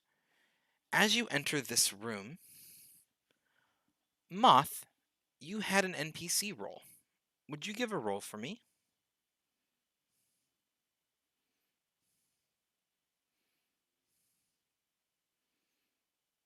A D100, as it were. If you are still there. Bum bum bum. Bum bum bum. Um, Actually, when people do the roll, mhm. it might be worthwhile to have them roll right away, in case they're away from people. Oh, well, my kind of thought was a 91. Okay. Your players aren't usually gonna metagame it, and that way you can just grab that and you have that ready to go. Well, my thought in asking was that for them at least, I make sure that they're there for their role. Oh, well then that's totally fine too. They should have the option if they want to just have it and roll it right then and have it Mhm. ready to go for you, or be available later. Okay, I'll specify in the command for something like that later, but for today I'll just kind of do it the way that I happen. Oh, Um, totally. yeah. Thank you for that roll. It's a 91, which is pretty much a failure in almost any situation. But yeah, as you walk into the room, you notice kind of as you're moving everything back, there is a cloaked figure currently sitting there in the corner. You didn't notice him at first, but he currently seems to be slicing some bread and kind of working about his own business. Kind of just back to you, completely oblivious to the fact that you didn't necessarily stealth in. You just kind of loudly moved an armoire out of the way and then moved it back, and this figure was oblivious the entire time you were doing this. Can I go backstab him? You can. You're gonna roll Smokestack me a holds up a stealth hand. check to do so. Smokestack holds up a hand, trying to stop you, though. What does Smokestack do? Oh, do I need to wait for that?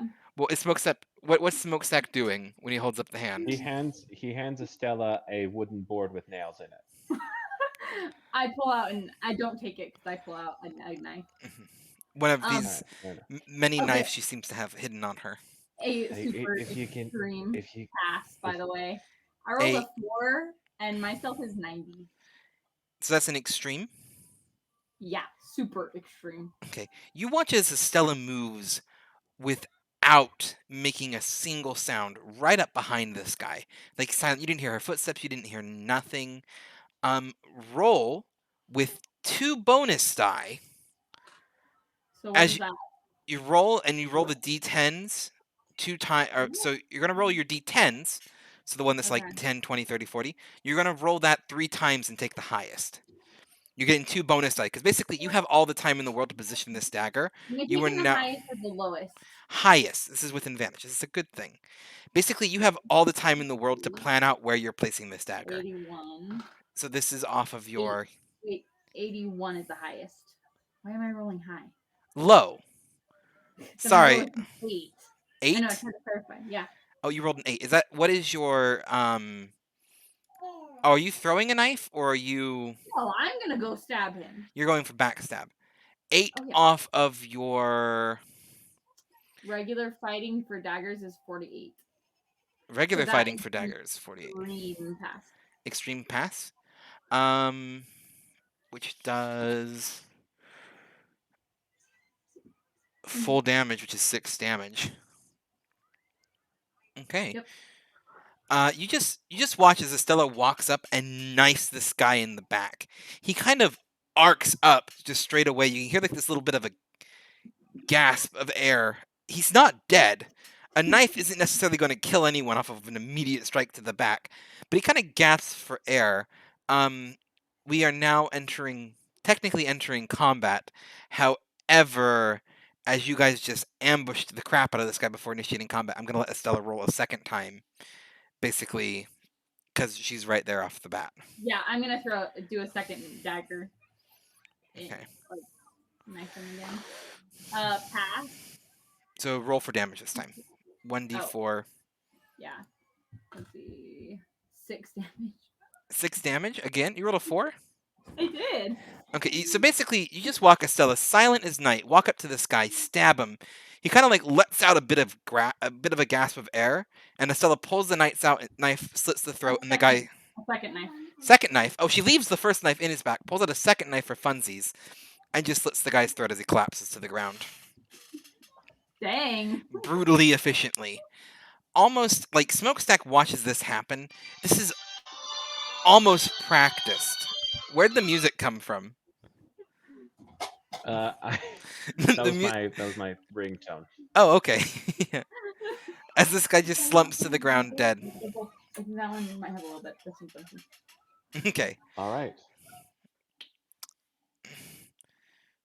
Oh, as he collapses to the ground, by the way, Estella kind of recovering and probably cleaning her knives on his robe.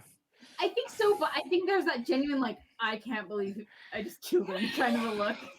So, the only thing giving away the fact that this isn't a practice rehearsed skill is the fact that Estella looks incredibly pleased with herself, which might be slightly concerning considering she just offed this guy.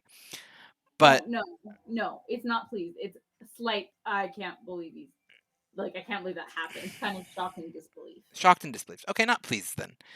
He's dead though. Estella's cleaning her knives, like slightly. Him dead on the ground as you kind of get your chance to fully explore the room now. Kind of from more than just a glance. All right. There is one door here, by the way, and now a dead body. Um, I mean, you can all see where the door goes, though. I don't think I characters know. would know that, but What is this? Is it just a wall here? What is this line? ignore the line. Is it anything we can see or no? It is nothing that you can see. Cool. Stepping outside to explain this before any metagaming happens. The way the map does when things loop like 2 levels on the same map is a line. So there is it just means that there's something either above or below, like another room, and you can see part of it just because of the way the maps works. all right then. I was just asking because you have games where you have overhangs and you can visually see certain things. No. So I was just curious visually what that would be for our characters. Yep. That's all. No, nothing that you can see. So, Stella, you just kind of cold-blooded murdered a guy. Yeah, I'm not typically a fan of killing, but I figured it better You could have fooled me. to kill him before he kills us. I We are mean, in a he's just murder standing there preparing food. What? I mean, we could have Oh, yeah. questioned him or something at least. Oh, I suppose that's very valid. I mean, what's done is done. I just, I'll be honest, I was a little taken aback. I figured you were gonna have a chance to question him, and then you stabbed him the second time, and I was like, okay then, guess that guy's dead. I'll give you that. That was a little premature. Oh, it's all right. You seem to have kind of been in the moment, us versus them mentality. I've been there, you don't always think clearly. Yeah, we're good. I don't think we really need to unpack that further. If you're doing okay, maybe I'll just, and Smokestack's gonna search him, just kind of pat him down. Yeah, give me a roll. Okay. Standard success for spot hidden. Standard is for spot hidden. Okay, I don't know why I said. I heard standard. I heard spot hidden. My mind's like, yes, you're gonna roll for spot hidden, and then I realized you'd roll. Okay, as he kind of starts to pat the guy down, the robes that he is wearing are very, very simple. At first, they appeared to be black, but you realize they're actually just very dark red. So dark red that it is almost black. And as you kind of search him down, he's not wearing much of anything. It's a very simple robe, simple sash around the waist, almost monistic in nature. Nothing kind of ornate.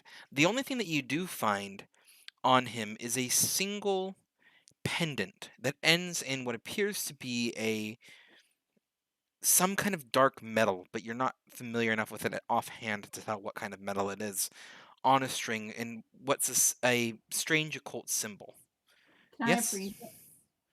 You can roll to appraise a symbol, yeah. Mostly, I want to see if it's related to the statue. Okay, you can roll appraise for it.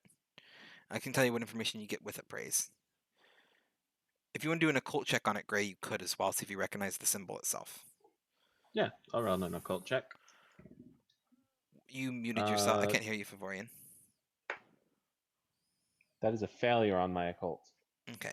Yeah, I wouldn't pass occult, but I did pass a appraise. Appraise barely. Yeah. Okay. So for Gray, you have no idea. It's not a symbol you've seen anymore. You remember that Theo had a different symbol of like an old, just kind of run-of-the-mill Celtic pagan god. They look very similar, but you can't quite parse together why.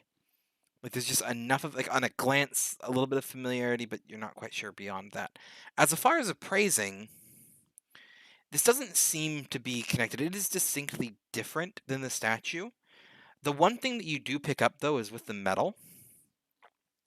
It is some kind of pewter alloy.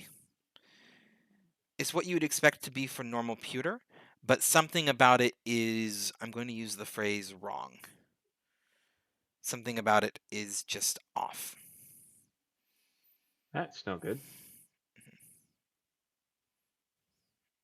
I don't like that at all.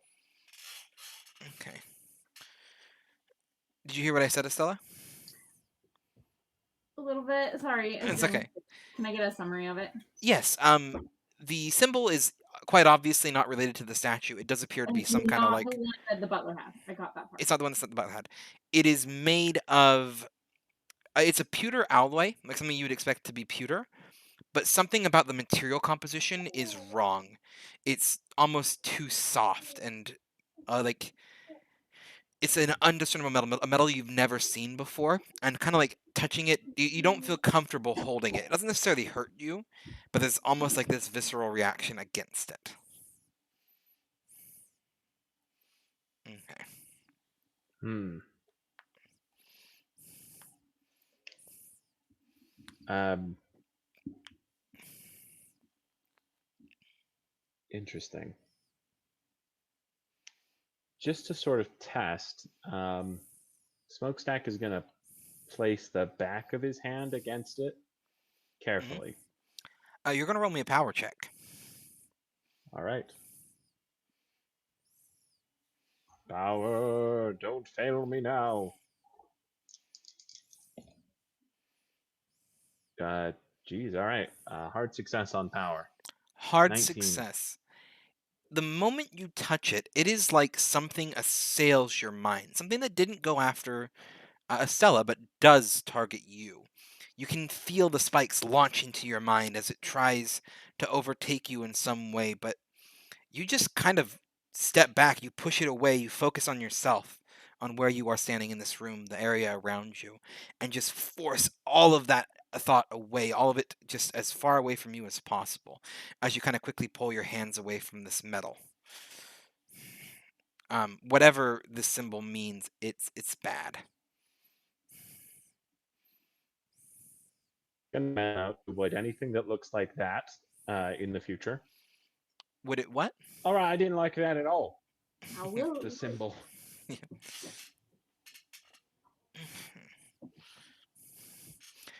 And I'm gonna kind of pull your hand back away from it. As you kind of start to look around the room too, he does clearly. You recognize some of the dishes that were prepared for the breakfast table. Some of that same, very similar food was brought down here, kind of at the table as well, kind of like moving beyond him and noticing what's on the table itself. Anyway, in other words, the robed people are definitely the ones who made breakfast. Yeah, that's no good. That's pretty bizarre. You think they wouldn't have made breakfast if they just kidnapped everybody? Well, I guess they just kidnapped everybody in the servants' quarters. They kidnapped half of Uh, them. They're either trying to lure the rest, or maybe they don't have a kitchen with them. Something doesn't add up, that's for sure. Smokestack's gonna check the guy in the robe. What's he look like? Okay. He's a man of general Anglo-Saxon, English, British descent, whatever you want to say, with kind of brown hair and a little bit of 5 o'clock shadow. He looks like any other normal person. You wouldn't spot him out of a crowd for looking differently outside of the robes and the way he dressed. Just a run-of-the-mill man. A very dead man now, but beyond that, just a run-of-the-mill man.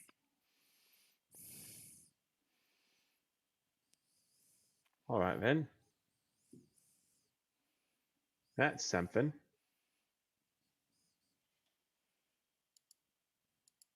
Well then, I guess we should move on our way, eh?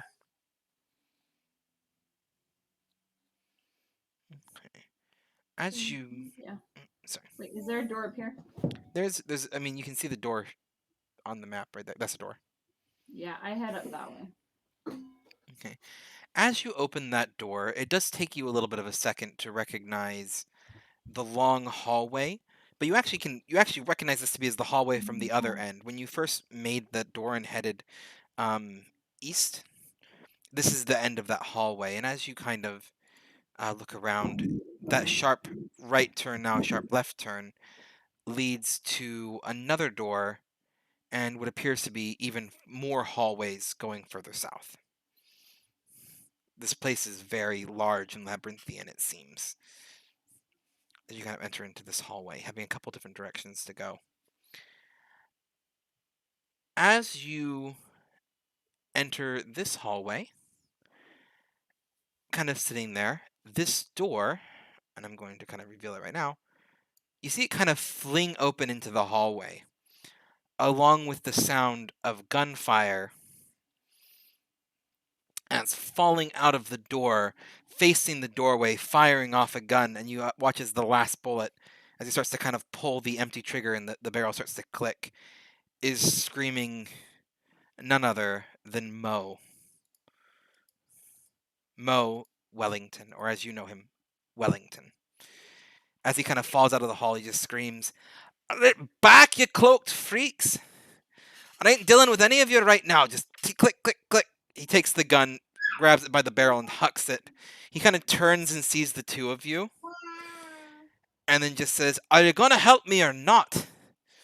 Against what? What are your guys' dex checks? You are now entering combat. Oh no, do they have guns? 65. 65. What's your dex? Uh, Yours is 65. I meant Favorin. Favorian. 70. 70. Okay. Yeah, this is just a dex order. If you could make a token for me that says Mo and put him in the hallway, that would be appreciated. You had 70, you said?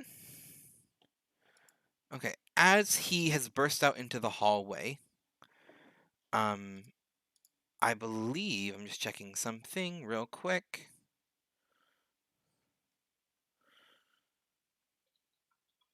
Okay. 70. Also, Pip's really excited to get a roll for the next NPC. Oh, okay. Well, I'm going to have him roll right now then. Oh, he's in the bathroom now. Okay, well, I will Tell roll you. for the. There's going to be plenty of NPC rolls. We've entered combat. Okay. Give Um, him a few minutes. I'll get his dice out for him. He'll love that. Okay. You watch as this kind of happens. Mo. Not that door. Sorry, 1 second. I got why you put him there. This door right over here. You watch as Mo runs. He runs to about here and kind of pulls out another one of his revolvers and kind of takes a little bit of aim, kind of waiting for something to come through the door. It is now Favorian's turn. What do you choose to do? And remember, you can't hold actions. You can choose to hold. That is an option. Also, we have Mare. Throw a dagger. Okay, you throw a dagger. There's no one that you can throw a dagger at right now. Then hold action, but I will throw a dagger. I have one Okay. ready. You're ready. We're gonna say your activation thing is waiting for someone to come through the door. I take it. Okay. At this point in time, running out the door, dressed in a robe much like the one that you just saw, is a cultist. And as he runs out, that's what you had decided to hold your action for. Favorian, you are going to roll. And is Pippin back yet? No, he's not. Okay. He'll Well, be a. okay. I Mare. will let you Mare. know when- Okay. Mare redeemed an NPC roll too. So, Mare, would you roll for this cultist who just ran into the hallway that Favorian's now throwing a dagger at? You can do exclamation mark D100. It should allow you to roll for them. Oh, a 13. What did you roll? Favorian, for your throw knife check. Hang on, we're alternating between screaming. Okay.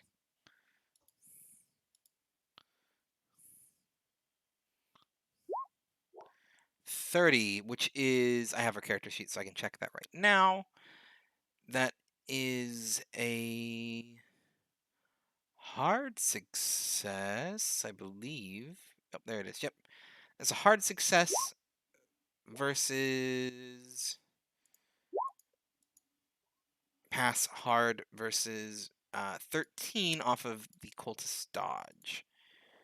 Where did I put that? Okay.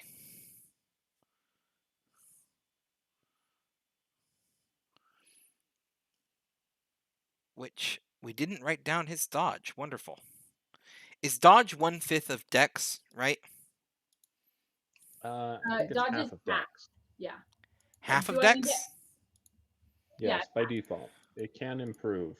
I have some of the Oh. condensed character sheets do not line up. I think most of them don't line up because I didn't use a standard character creation for the condensed character sheets. Do I need Okay. to add one to the cultist character condensed? Yes, this is the cultist character sheet that I'm going off of. We could use a dodge skill.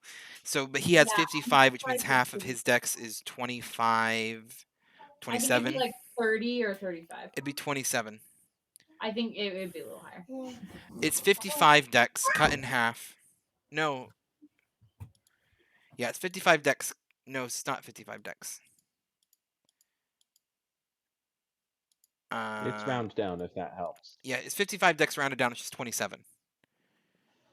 So 27 dex, I'm half saying of which it could improve. it could improve. Okay. I'm aware. I'm saying for this rough estimate, I'm going to assume he didn't put anything into his dodge. He probably put it elsewhere. But his base dex is only 55. Either way, kind of rushing out of this hallway shortly after him.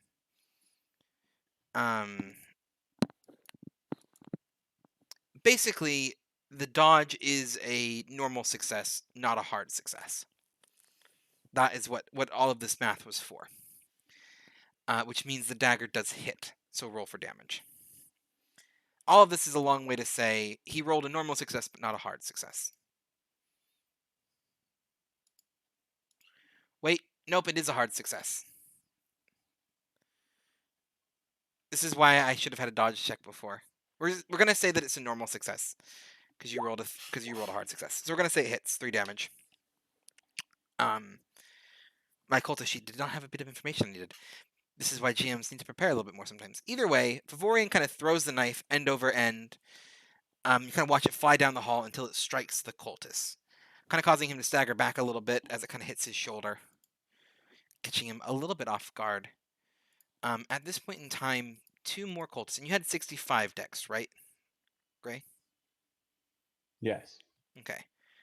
Normally, these cultists are going to go after you. They are going before you just kind of because of getting a little bit of a boost round of them already barreling out the door. Either way, they've all barreled out the door at this point. There is 3 of them in total. And now it is your turn. Smokestack. All right then. One way to solve this problem. Smokestack approaches and proceeds to stab one, or attempt to stab one.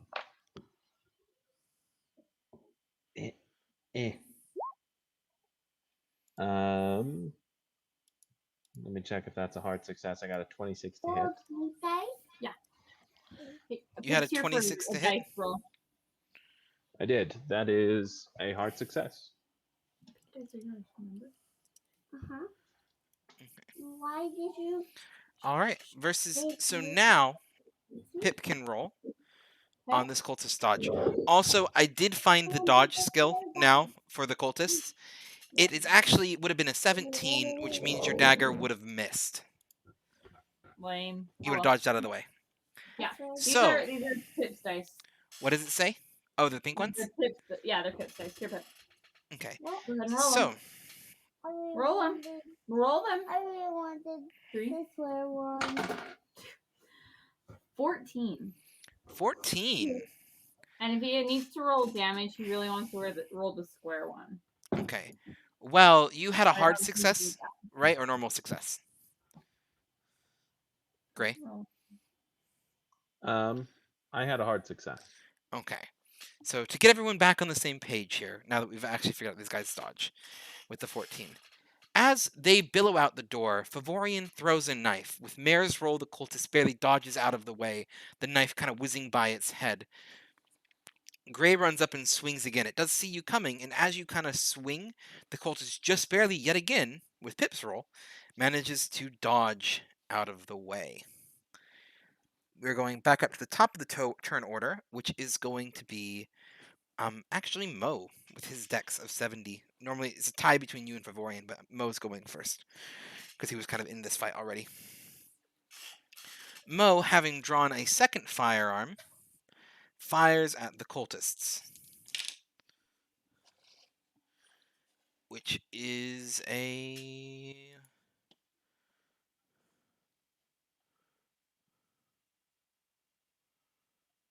Oh. He fires and the bullet kind of clinks against the stone, missing the cultists as the three of them kind of sit there. Next is Favorian's turn. Okay, I'm gonna chuck another dagger. Pass. Regular pass. Regular pass? Yeah. Okay. The cultist that you kind of throw a dagger at, is it the one closest to you that's currently fighting Gray, or the one kind of in the middle? Middle. Okay. And that's a fail. Roll for damage. As you kind of throw the dagger, it goes end over end, flying at this nearby cultist. 3. 3. The dagger kind of strikes into the cultist's shoulder, causing him to stagger back a little bit, kind of as you do so.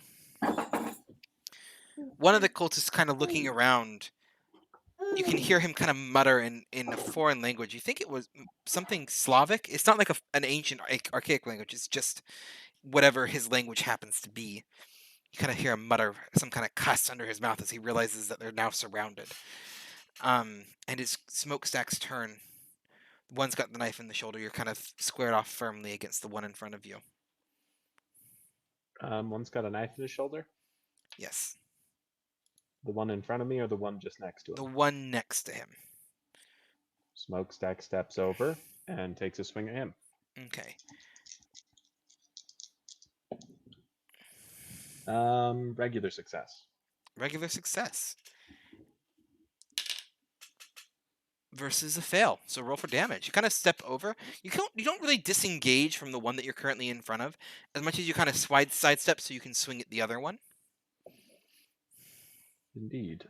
Interesting damage roll. Mhm. Minimum damage on the big dice, which is unfortunate. However, on the little dice, I did pretty good. So that is going to be a grand total of 8 damage. 8 damage. Yes. Okay, as you kind of step over with a quick little thrust, kind of running the sword along his side. It's a very good side right through the kind of the abdominal midsection. It kind of like hunches over. Not quite dead, but between the knife in his shoulder and your S-stock, not doing too good. In fact, you did 8 damage, so it's over half his health. Oh, he does manage to hold on to consciousness, despite the massive amount of damage that he just took in one hit. Now, kind of sitting there with it, comes to the cultist's turns. The one up north, kind of realizing partially that he's not in a good place, and partially that Mo is still just laying the fire down on him, kind of runs and charges towards Mo, kind of closing that distance. As he does so, he pulls out a kind of wickedly curved, runically marked dagger and swings at Mo, who just deftly manages to kind of knock the dagger out of the guy's hand as it clatters against the floor, and just punches the guy firmly in the face with his just bare fist, just like bump, as the cultist kind of staggers back a little bit, Mo's fist kind of contacting his face. The other cultists, both of them are facing you, Gray. Do you dodge or fight back on the first? Dodge. Okay, this is the injured one. I don't know if that changes anything. It does. You are going to fight back, or you are going to dodge still? I'm going to dodge still. Okay. Regular success on my dodge. Okay. He swings his sword, but you manage to kind of just duck out of, or he pulls out a similar curved ceremony knife. He kind of swings it at you, but you do just kind of manage to sidestep out of the way as the second one comes at you, the uninjured one. I am going to fight back on this one. Okay. Regular success. Regular success versus failure. Yeah, you roll for damage. Hey.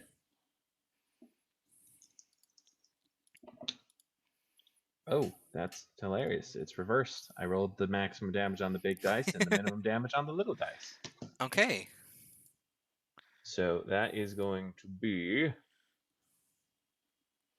10 10 damage? plus 3, 13. 13. Oh. Well, he's not dead, but he might as well be. As you kind of turn around and just lunge the S-stock like right underneath this guy's like just a centimeter up, and it would have been a fatal strike. Just barely not. The cultist, the surprisingly hardy cultist, kind of like coughs for a little bit, staring you right in the eyes as he just realizes how screwed he is, barely holding on to that last little sliver of life as he also does just barely manage to remain conscious through the just sheer shock of having the sword thrust through him. It is now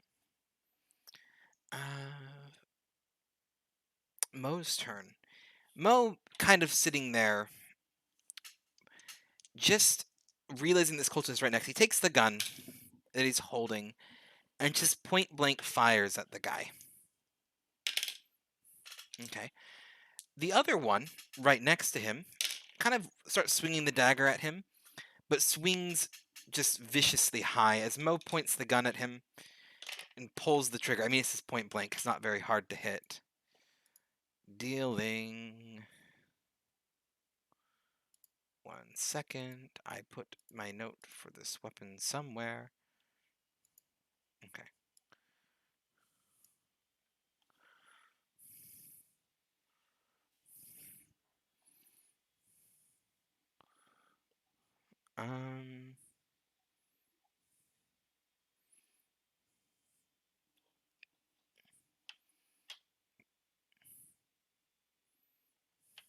Okay. So D8 plus a D4.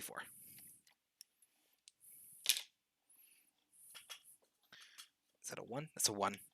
He kind of pulls the gun. You see him pull the trigger, and the bullet just goes clean through this cultist's shoulder, as that cultist kind of staggers back. It's now Favorian's turn.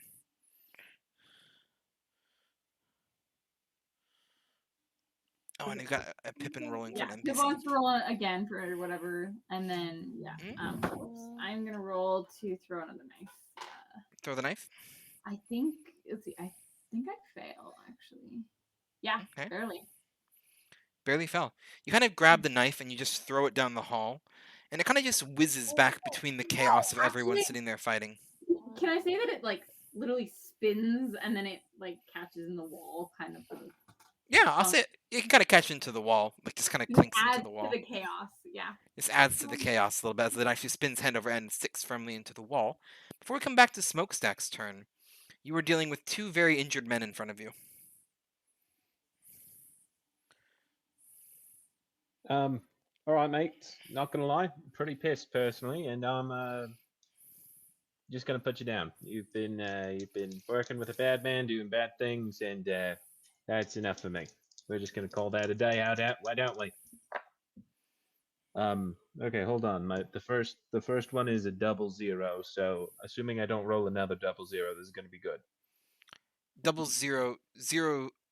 8, As long as extreme success. extreme success. I'm gonna be honest.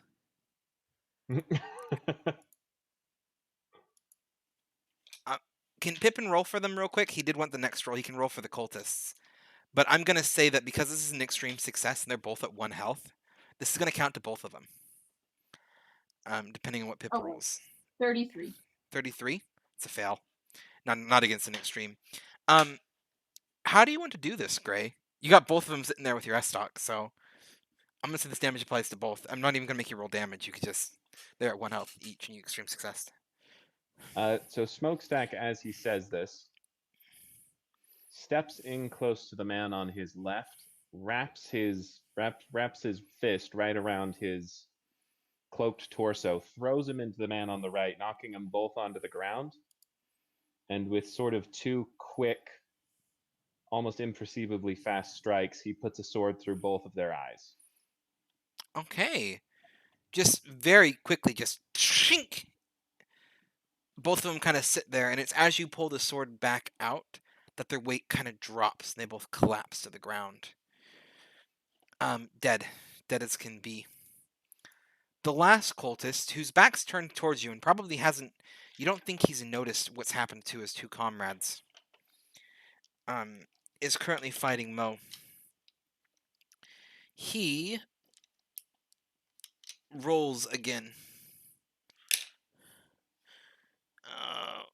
He swings high, and Mo, just in a rage of fury, swings at him again, apparently. Okay. As the last cultist swings his knife at Mo, Mo sidesteps and then kind of grabbing his gun by the still kind of hot barrel, to be honest, takes it and just whacks the back of it like a club up against the cultist's head as that last cultist just slumps to the ground dead as well. Mo smiles at the two of you. Oh, that was a right bit of pretty work you did there, Gov. Quite right, appreciate it. Coming right in the nick of time. You're welcome. Looks like they had you quite outnumbered. They did. Oh, he kind of starts to walk towards the door. Probably should head in there and check on the other. He kind of starts to make a move towards this Yeah. door. We're gonna just delete these little red dots. All right, Smokestack follows him.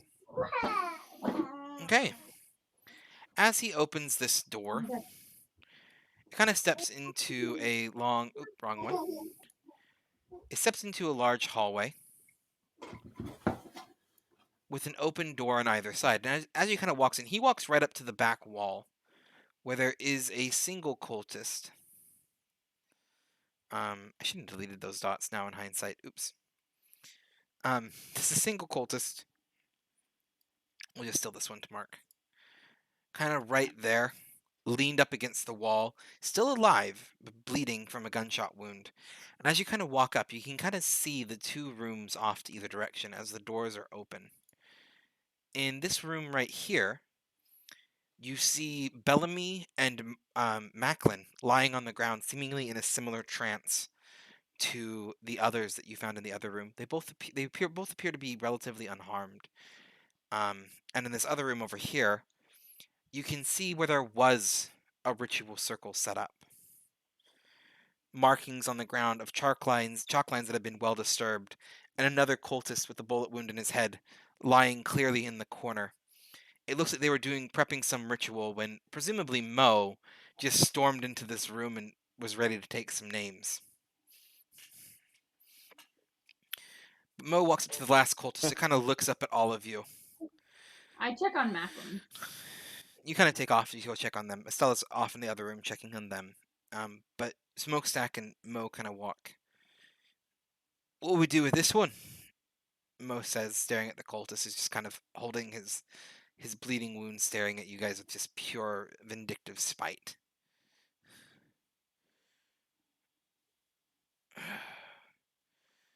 You gonna finish me off? You seem to be... maybe not. See, we have something that you want, I assume, which is the ability to continue breathing. Just working under the assumption that's something you'd still like, since you haven't offed yourself with your knife there. So maybe we can talk, huh? He kind of looks back and forth between the two of you. I'm going to have you roll... I will let you roll anything that's in either intimidate or persuade or like a charm. Whatever your highest is, I will let it count as that with advantage. Because it's not like you're not necessarily doing any of these. If intimidate's your highest, it can be an intimidate. It's anything that's not fast talk. All of those are in a group called interpersonal skills. Yeah. I'm gonna go with intimidate. With that, Okay. Yeah, got a 49, which is two. I would have failed the original, so I'm glad I had the advantage. That is a success on intimidate. Yes. By the way, the advantage was because he fully knew well and very well that you'd be willing to kill him, considering what happened to the other ones. That's why he had advantage. He kind of pauses. All right. We can talk on the condition I have your word that you don't kill me and that I can leave this place alive. You have my word. Mo just kind of sits there sadly. I'm in a forgiving mood. Yeah. Kind of like walks into the other room and leans against the wall. Not going to do anything. It's just Smokestack and the cultists there now.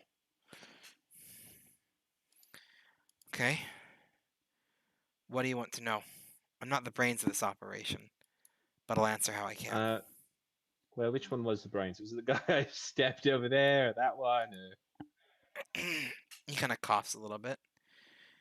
Well, the brains was Theo. He's the one who Right. gathered us here. Okay, yeah, checks out. He called himself the Archpriest. He spoke directly to her.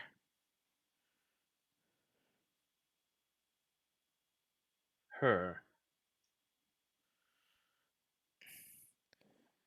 Yes. Her, the one who offered us power, money, whatever it was that we wanted. All we had to do was do what she asked. Pretty good deal, if you ask me.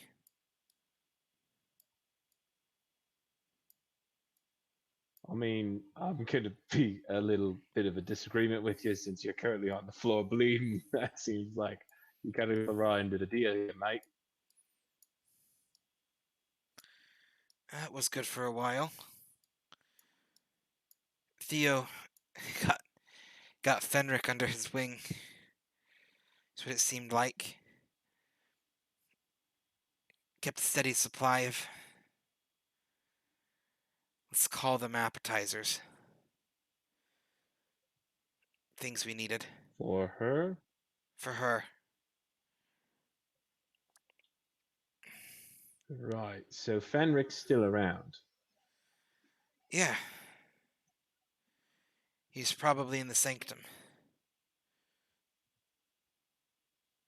I guess that makes sense. So what exactly, just to clarify, you did do like human sacrifices then? That's what we're just to clarify? Yeah. Housing staff, guests, trespassers. Whatever Fenric and Theo could get their hands on. They were planning something big, that's why you lot were here. Something special about you lot. Not sure what. Fair enough. There was a lady, a librarian. Think I met her in the library. Theo invited her here. Is she? Oh, she's the one outlier of all of you. All of you, every one of you's marked, claimed by her. Except her. Theo said we needed one that wasn't. That's why we took this lot. We weren't ready for her. Right. Well, that's good then, I guess. Fair enough. Anything else you think would be useful to know, given what I'm about to go into? Ah, one last thing. The sanctum. It's through that door, down the hall, make a left. Then a right, it's through that hole there. The door doesn't look locked. Don't open it without the keys. Thank you. That's been right helpful. One's held by the gatekeeper, the other's in the crypt. That's some right solid info. It is. I really do appreciate it. Yeah. I'm a gambler, I know when my cards are up. Indeed. And I'm afraid you drew the ace of spades as Smokestack stabs him in the eye. Oh! Oh, good. Okay, yeah, he's dead. You coup de grace him. He's gone. Okay. No, like that's totally fair game. I did not expect that.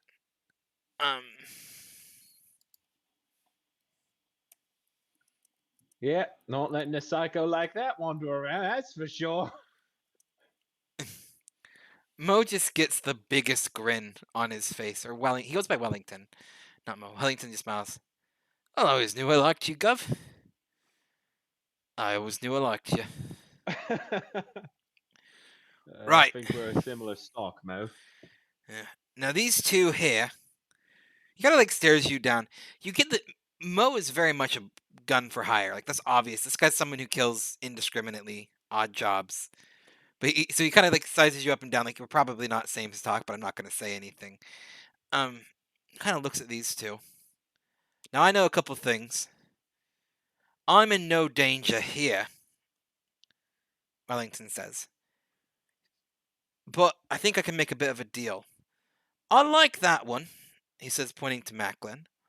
He pays well when we've worked together in the past, so I don't want to lose him. The other one, well, he seemed a nice enough sort, he says, pointing to Bellamy. So, I'm going to offer something unusually generous. I'm going to stay here and watch these two where it's safe, and shoot any more of the robot fellas that kind of walk around the corner. And you lot can go figure out what the rest is going on up there.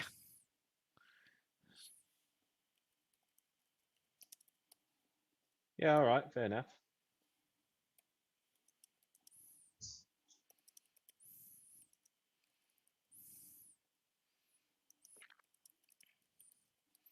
Um, so, is Estella, that sound good to you?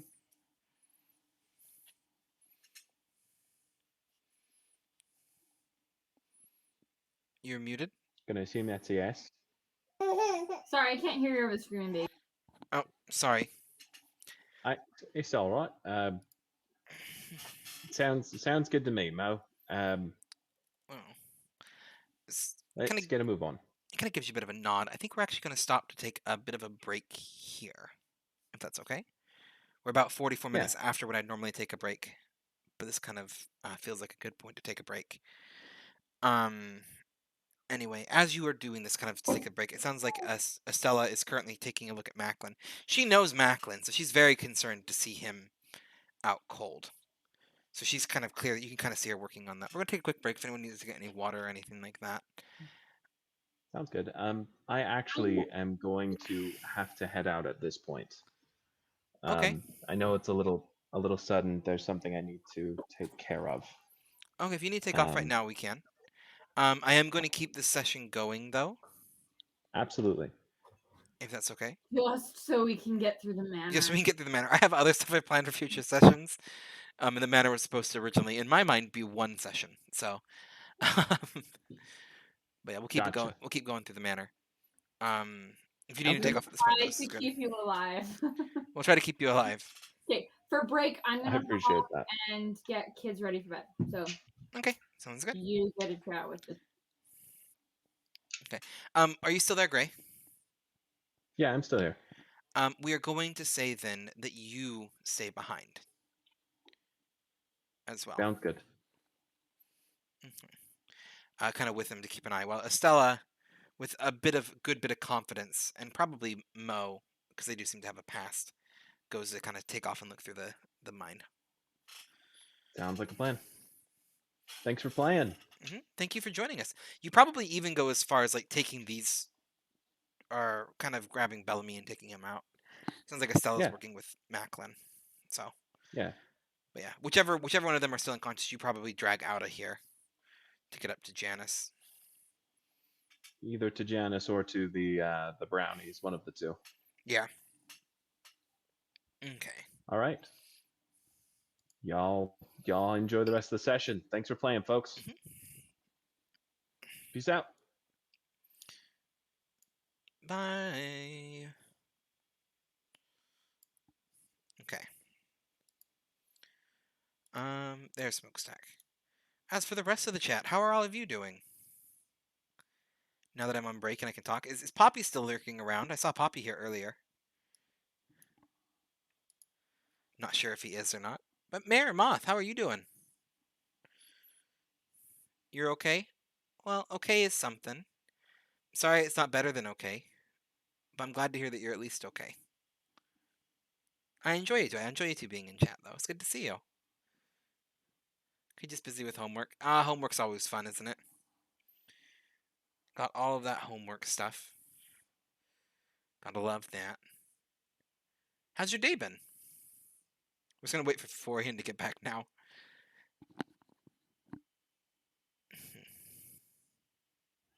I got step one done. I need to get pajamas, and they need teeth brushed. Pippin's in pajamas. Baby needs to sit on the potty and do that. So give me like 10 minutes at the most, I hope. Okay. And we'll be good. Alright, you're good. We'll take 10 minutes. We can do a quick boss fight. I'm actually gonna check something real quick. Well, we have this, as long as everyone's interested in By doing the a way, boss fight. I've never had the opportunity to participate in one of your boss fights. So, Mm,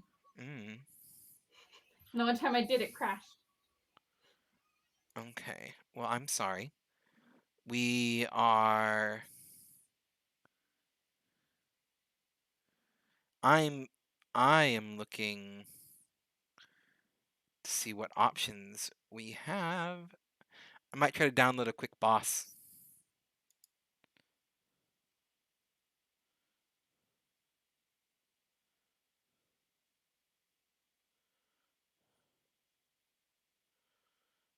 Anyway. I don't know how to do those. We're just gonna do a normal boss fight. As long as Favorian's there. Well, in a second, it's like this just like an easy download thing.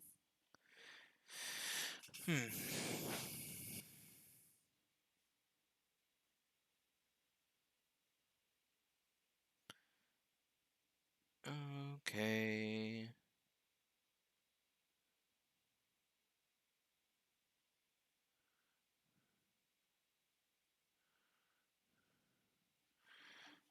There is an option to go here. Okay. We are going to see... While I try to install this new boss, Stream Avatars is going to go down for a little bit. But it will be back soon.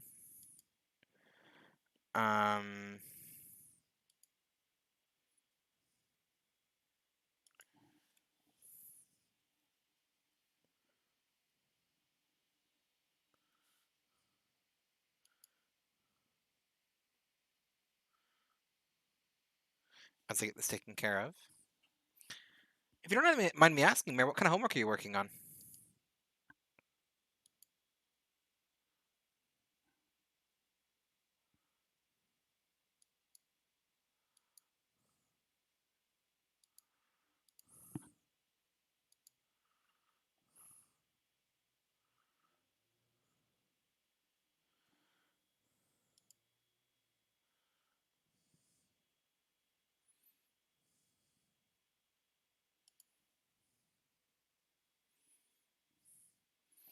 You have to make product mock-up for redesign logo, so pens, mugs, billboard flyers, brochures, etc.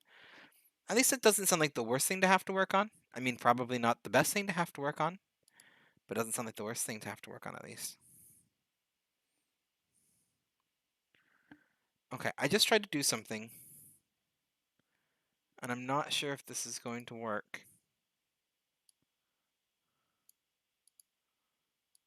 But I think I just added Gen 2 Pokemon to Streamlabs, to Stream Avatars. Or I broke everything. One of the two.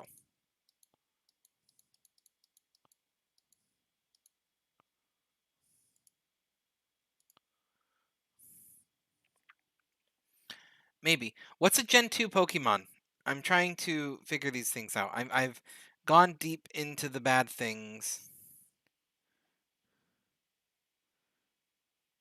And the bad things just being commands. Heracross? Okay, I can check to see if he's been added. Hoot Hoot. Perfect. Thank you for doing H's. That actually makes it much easier.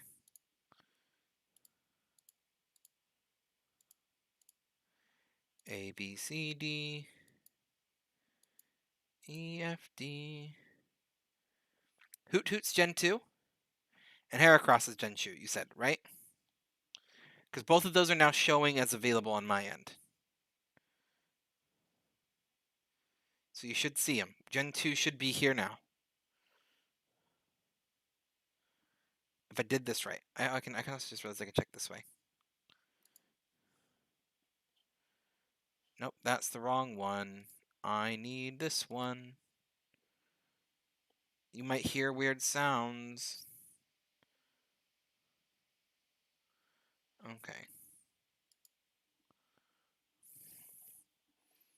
While I figure this out. Oh, no, that's not what I wanted. Okay.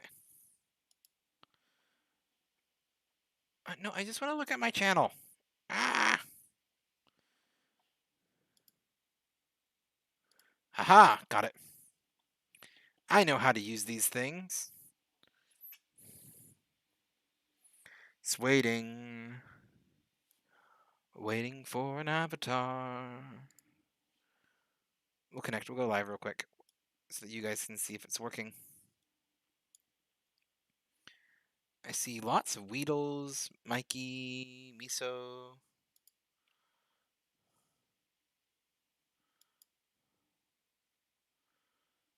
Uh-oh.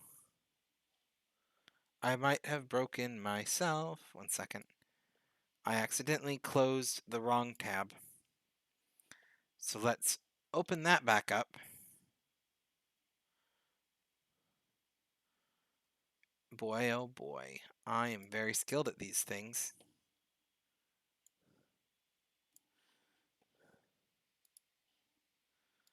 Okay. Here we go.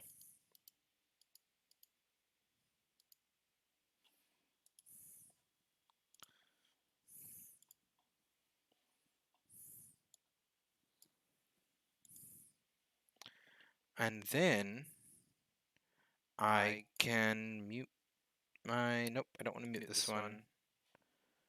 I need to mute my side. There we go. Sorry. Had double audio there for a bit and had to figure out which one I needed to mute to fix the double audio. Okay. So Gen 2 should be added.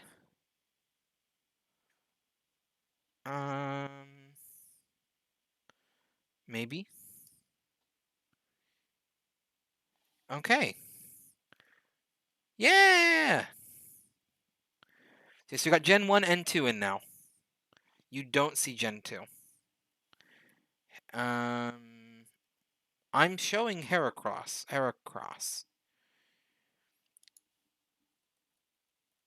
You might need to you might just need a refresh. But Gen 2 did add in. I can't figure out how to get the other boss files in, but we've gotten Gen 2 and Gen 1 now. Pretty easily, apparently. I can also... Pew! Pew! Oh, it doesn't work. It's like, oh, it's the opposite directions. Aha! Pew! There we go. I can launch him. I found a new toy. Okay. Slots 10. Bum-ba-dum. What do these do? I mean, this is a bomb. I could do bombs. But I already knew what those were. Okay. I am going...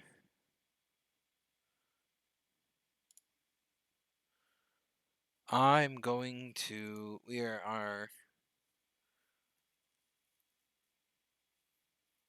Maggie is past that on your bed. Aw. The avatars look cut off at the bottom. Yeah, that is because they are. 1 second. Where's the avatars? There we go.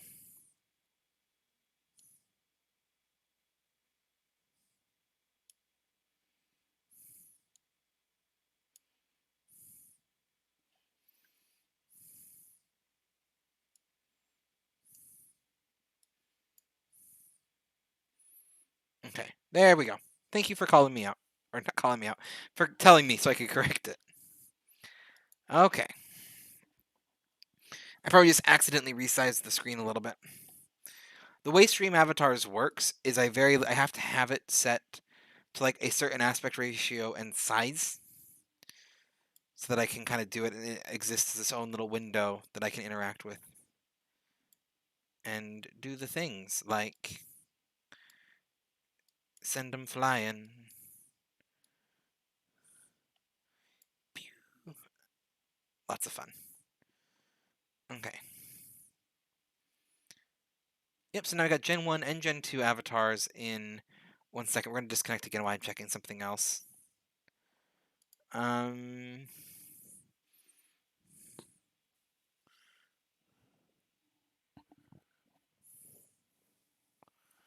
Also, I mean, while we're here, I guess. These were made by... Thank you for telling me my own chat rules. We're going to see if this works. Drop of truth. Is that not it? Okay. That is supposed to be the name of the guy who made it, but it doesn't. It says unknown Twitch channel, so they might not be around anymore, I guess.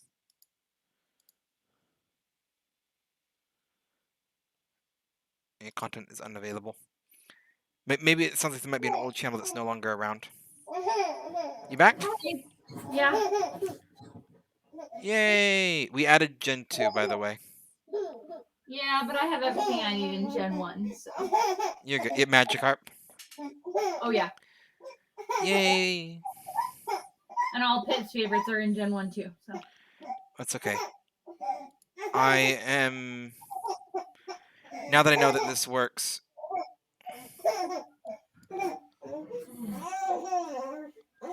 Gen 3 has also been added. So there you go. We got Gen 1, 2, and 3 available. Oh, I'm curious. How many generations are there? We are currently on Gen 6. Gen 6. I thought there was like 5 or 6, but I wasn't sure. Pip was asking me. I mean, feel free. Like, my chat knows. I know someone in my chat knows. And I could have been entirely wrong. But yeah, I think it's Gen 4 was Diamond. That's where I started. How many generations of Pokemon there are? Also, Gen 3's been added. Your brain says 8, but you have no earthly clue. Let's see. Diamond and Pearl was 4. 5 was White and Black. Was 6 X and Y? So 7 would have been Sun and Moon?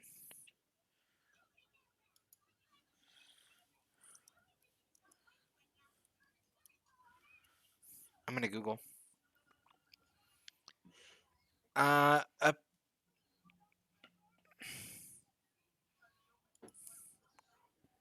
Hello, it's Thomas. We're just taking a look at how many Pokemon gens there were.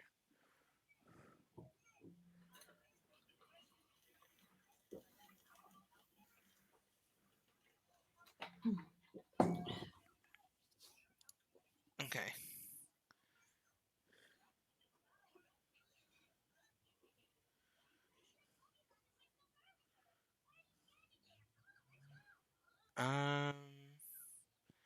It, does it only count up to Gen 6, apparently? Okay.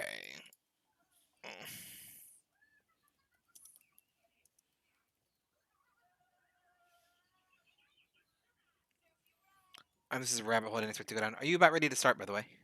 Yeah. The games can be grouped into 8 generations. Dang. But generations are a little bit tricky, is what I've just learned in a quick Google search. And not a good way to assume balances. Anyway, hello, Thomas. I'm going to say hi to you real quick before we do start, because I just did notice you were joining.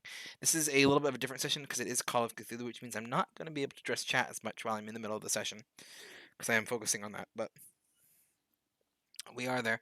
Normally we do play with 2 other people. One of them wasn't able to make it today, and another one had to take off a little early. So right now it's just me and my wife Vivorian, and we are going to kind of finish out exploring the manor. Normally, I feel like this is kind of a thing where if we lost that many players and didn't have any guests, we probably would hop off. But this is the third week Yeah. of Manor, This is the so- 3rd week of what I planned to be a 1-week session. You can shout them out. They're not streaming this right now because Yeah, it's too difficult. We've They- figured out. yeah, she has GM view. Well, it's not just that because I can play in player view, Mhm. but I'm chatting secretly with the GM the whole time, and so I don't Mhm. really want to broadcast that. This is something that we should discuss too. Being that it's just me and you, and we know neither Gray nor Ben is watching. I still don't want to put every card on the table. Okay, because there's stuff that's like she's co-GM. She knows more because she helps me write some of these, and there's stuff that's secret to her. Like the overarching Oh, secrets are still a secret to lot. her. You can't Most play of a it's still lot. secret to her, but she knows just a little bit more than everything that's going out. Anyway, I am going to talk to you though about Macklin, kind of out in the open. Okay. As you look over Macklin, it's worth noting that you're kind of looking over Macklin. Bellamy, Smokestack takes Bellamy, kind of off to either go back to them or go off somewhere to make sure that they're safe. You Oh, look over Macklin and you realize that it's not that he's asleep, it is that he is paralyzed, unable to move. Through something that doesn't quite seem to be a physical paralysis. It's probably magical in nature. is there anything I can do? You could try to do a general power check to try to Yeah. dispel it, but dispelling magic isn't something that you've really done a lot of. I just rolled a 4. You just rolled a 4. You reach down deep inside and just force dispel the magic surrounding him. As he kind of gasps a little bit easier, breath rushes into his lungs. Probably Oh, should have. thank you, he says. I was wondering how long I was going to be out. Oh. They put sleeping on the others, but it didn't quite work with me. He kind of stands up, brushing himself off. Oh, Wellington, I think, also went with the 2 of them, probably. Okay. Just leaving you and Macklin. Oh, the stream avatar's not working? You broke it by adding 3 gems. Okay, it should be back up. Okay. And Gen 3 should be showing now, too. Okay. Well, Did I say the name right? which did give us Wellzor. It gave us Wellzor, by the way. That's the whole reason why we did Gen 3. Because we were lacking him during earlier Wells jokes in yesterday's stream with Wells. Yeah. Yes, you're missing out on Gray's whale cult. So the Well Colt can be here now, too. Mm-hmm. Or I am seeing avatars on my end. It is back up now. Yeah. It wasn't connected, so it was running in the background. It just wasn't connected to where it could stream. Oh, there's the whale. Yeah, they're big. I love this. I love this whale. Anyway.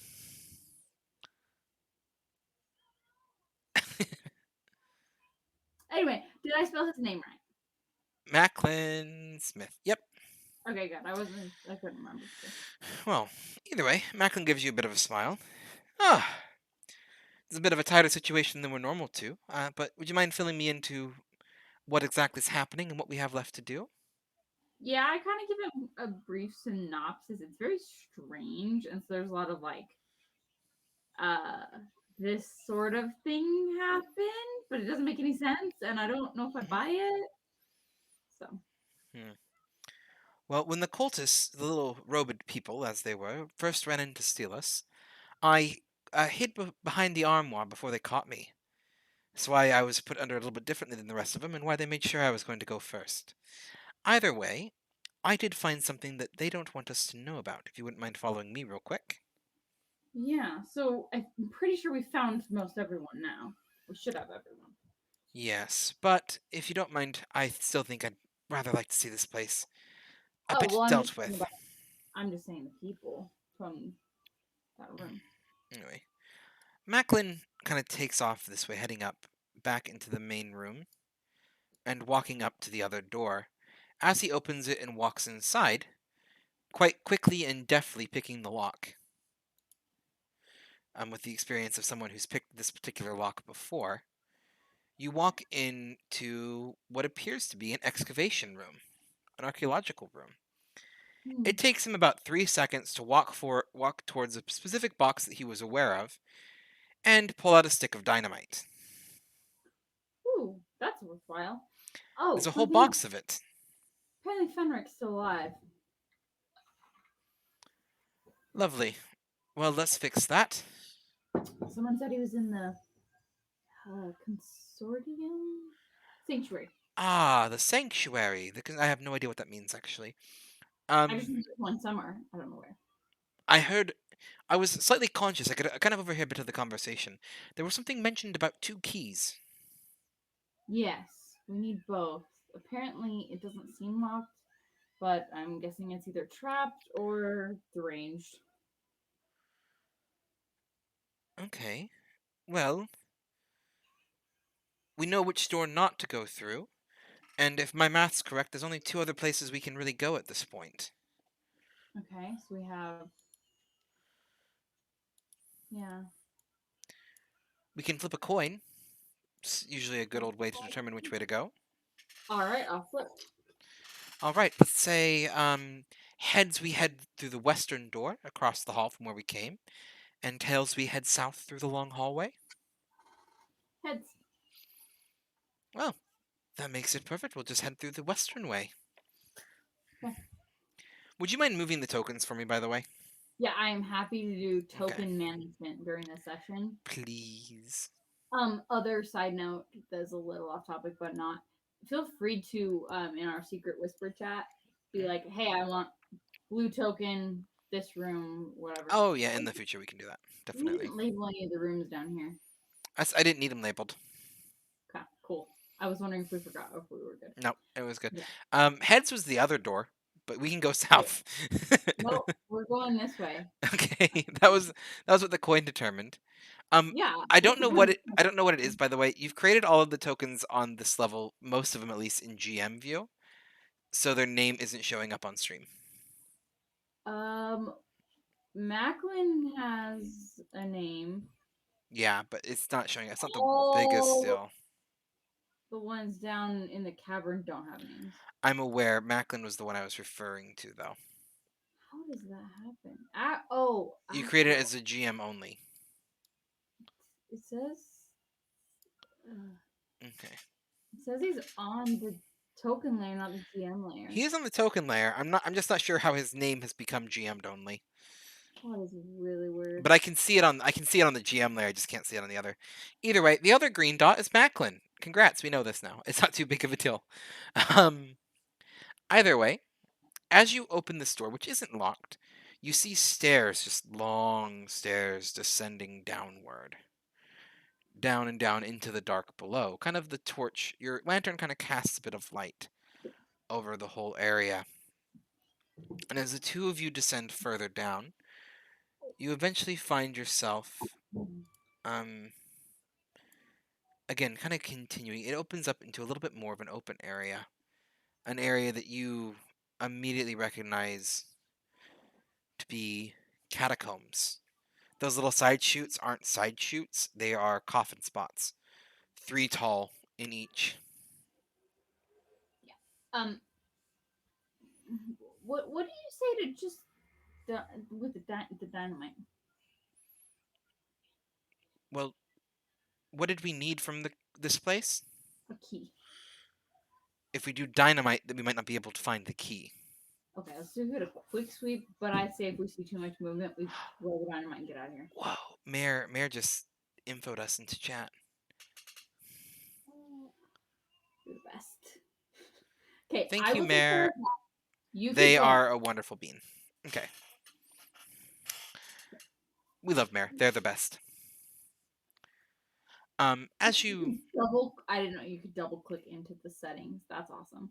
Yes. Okay. Second time. Apparently Mayor knows all the secrets that we don't. Yeah. As you enter into this tunnel, in fact, we could just throw dynamite, but I don't know if we'd be able to get the key. We could also rush in to try to find the key and throw dynamite on our way out if we feel we need to. Yeah. Well then, let's be careful. And as he kind of gets low and tries to walk in quietly, trying to not disturb anything, would you roll me a stealth check? That is about 388 more than I do, Mayor. 2 out of 90. 2 out of 90? Yep. Yeah, he also did really well. The two of you just kind of, just quietly as can be, walk until you kind of find the next little area. The tunnel kind of continues off to where you can see ahead of you further, what would have been further burial catacombs that have been kind of collapsed. And off in the next direction, in these very old ruins, kind of as you approach the end of the hallway and kind of turn to look off to the right. Again, blending in, this other way also is just quiet and silent as could be. But kind of standing at the end of the hallway, ominously lurking there, is a rather simply dressed, robed figure. They turn around to face you, but they kind of look over the area that you are, unaware that you're there. Their feet don't quite touch the ground as they kind of sit there floating. And on their waist, you can kind of see the jangling metallic look of keys. Quite obviously. Yeah, I'm chucking a dagger. Okay, roll. They don't have a chance to dodge or fight back because this is a surprise. Passes, regular pass on a throw. Okay. I think in general, I'm just letting you know so that you can kind of tweak it. This character is very much a attack first, not necessarily to kill, but just I'd rather fight than try to talk. Someone's more negotiable if you have a dagger already in their shoulder type. A little bit, unless my character also has charm, but I have a hard time playing that as a character. So just throwing that to you so you can help shape situations, so it's not just you threw your dagger again. Okay. Well, roll for damage if you do hit. 3 again. Good old 3. Okay, throwing the dagger, kind of.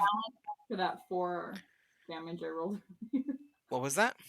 Got a balance for all the good damage I got in earlier. Yeah.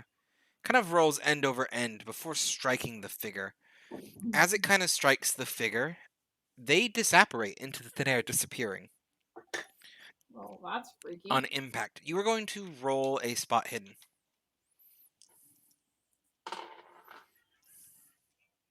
Fail. Fail? Yeah. Spot hidden is like Oh. How much health do you have?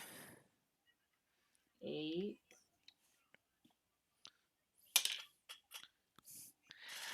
What's your max health?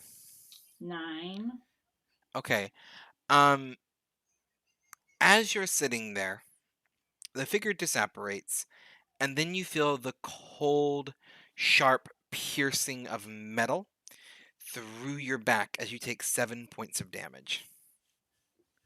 Roll me a constitution check. Fail. Everything fades to black for a second. And as everything fades to black, you then wake up. Your feet on the ground, a flat, paved stone, somewhere entirely new, darkness stretching off in every distant direction around you. And standing in front of you is the cloaked figure from earlier.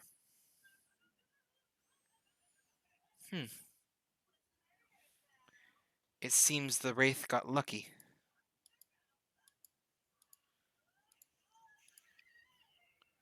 How do you feel?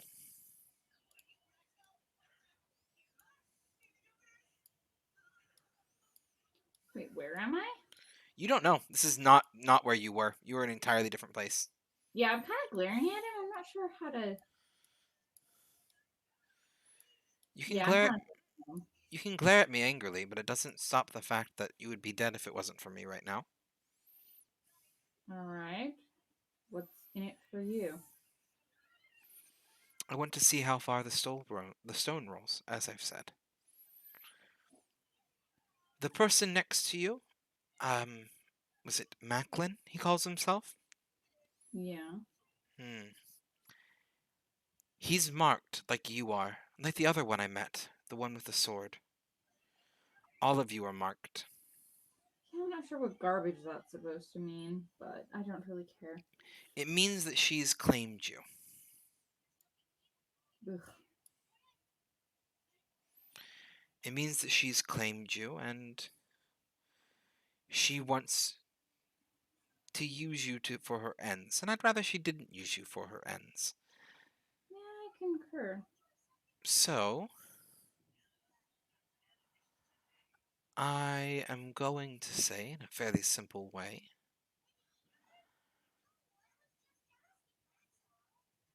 I'm going to put you back. That would be grand. But I'm not owing you a debt.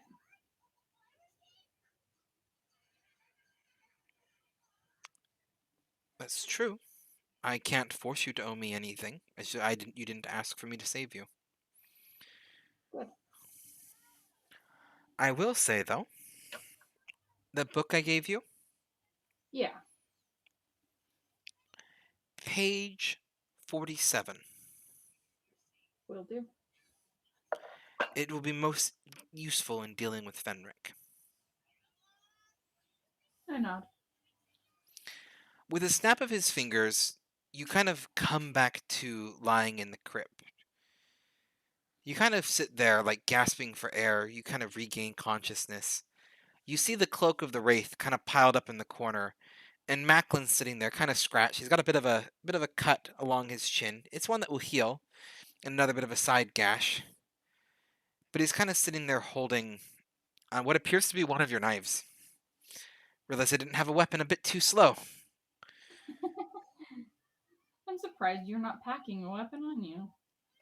I didn't think I'd need one, to be honest. You usually are carrying something. Here, he kind of pulls a vial out of his pocket. This is labeled healing. Not sure what Um, it is, but I found it in the storage room earlier. yeah, I don't trust that, but I sure feel like heck, so I'll go for it. As you down it, you feel unnatural energy coursing through your body as you restore 6 health. 2-6 or add 6? Add 6, so 7 total. Okay, that's not horrible. But you feel it gave you chills. It was vile. It was like the combination of, if you've ever had a clam before, like, or an oyster, you just like shucked a raw oyster and shot it. It's like slimy and like raw egg. It had the consistency of raw egg Gross. and was Lumpy. textured in an unpleasant, like lumpy, like curdled milk. It was just the most foul thing that you ever had. Like you have to stop yourself from physically retching, and then the sensation of the wounds sealing themselves shut. It's just unnatural and kind of overbearing. You're gonna roll me a sanity check.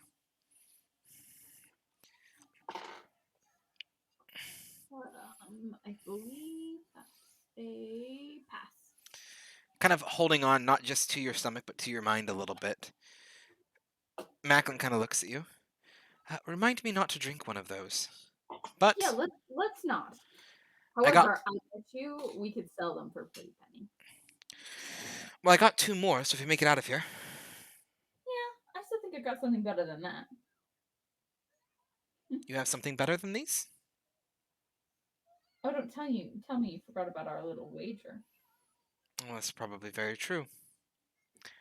Well, we do have another route to take, but we do have one set of keys. He jingles them like a happy cat.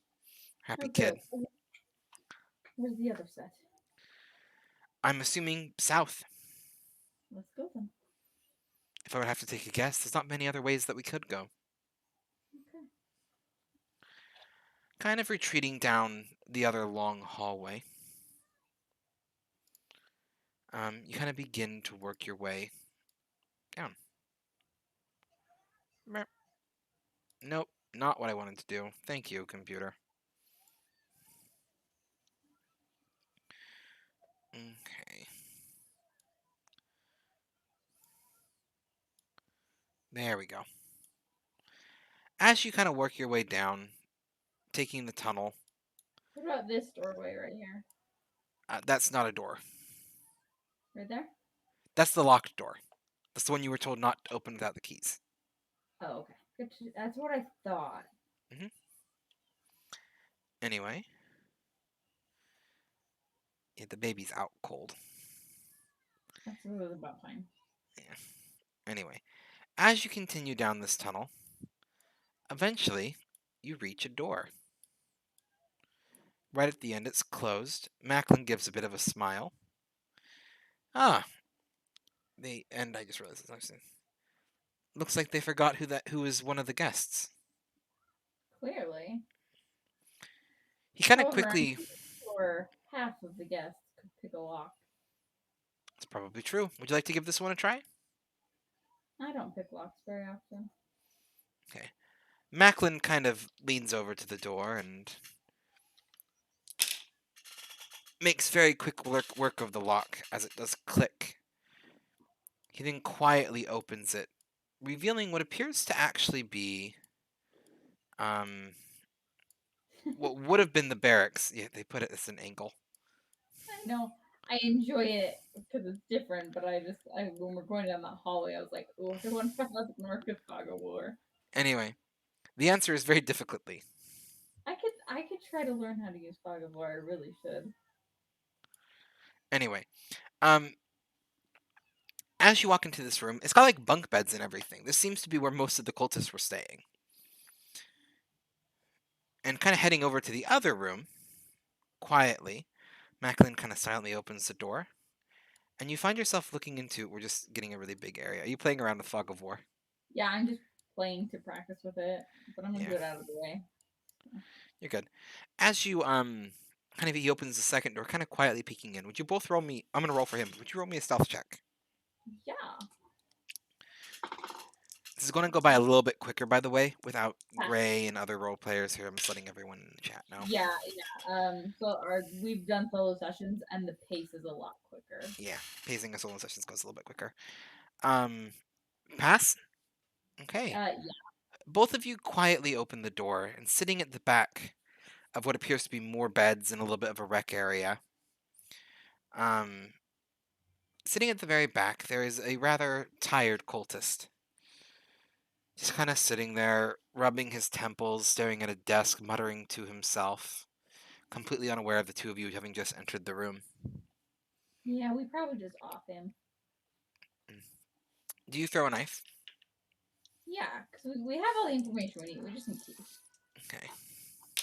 Okay. Macklin also throws his knife and actually rolled incredibly well because he's not skilled at that. I pass on throw. Regular pass. Roll for damage. It's a D6 for these, right? It's a D4. D4. Plus Dang it. 2. Wanted to show off my D6. I got crystal 6. Yeah, we'll show This off is my your D6. plus 4. Okay. I rolled a 3. This is my D4. Yeah, so roll that and add 2. Okay. You rolled a what? 3 total. 3 total? Okay. Both of you throw knives, just thunk thunk, and the man slumps over on the desk, dead. Yes, and these are crystal cases. I'm glad that someone knows what crystal case is. Mhm. Amazing dice, people. We also got D100s. Anyway.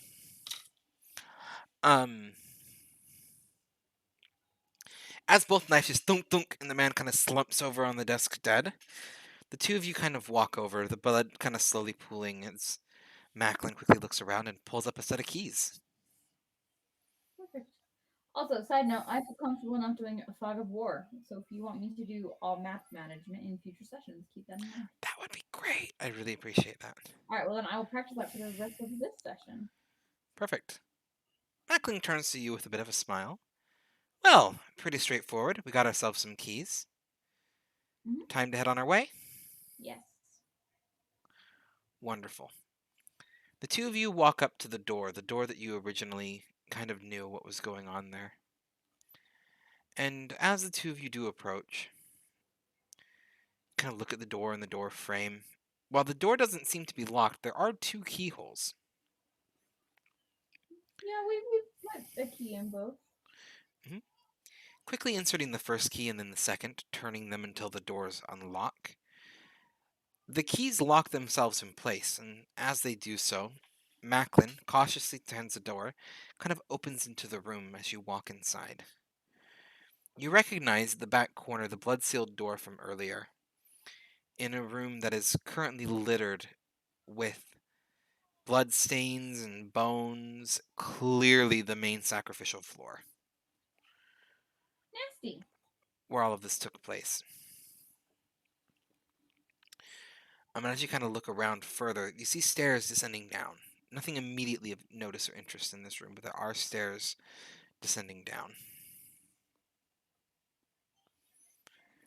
And as you head down those stairs, you enter into another room. This one appears to be a prep room of some kind. Are you going to reveal it? Yes. Give me a sec.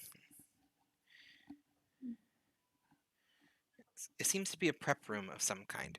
That little line to a hallway is down. So the stairs go down in that corner. And the rest of the floor up here is a prep room with a door on the back and a door off to the side.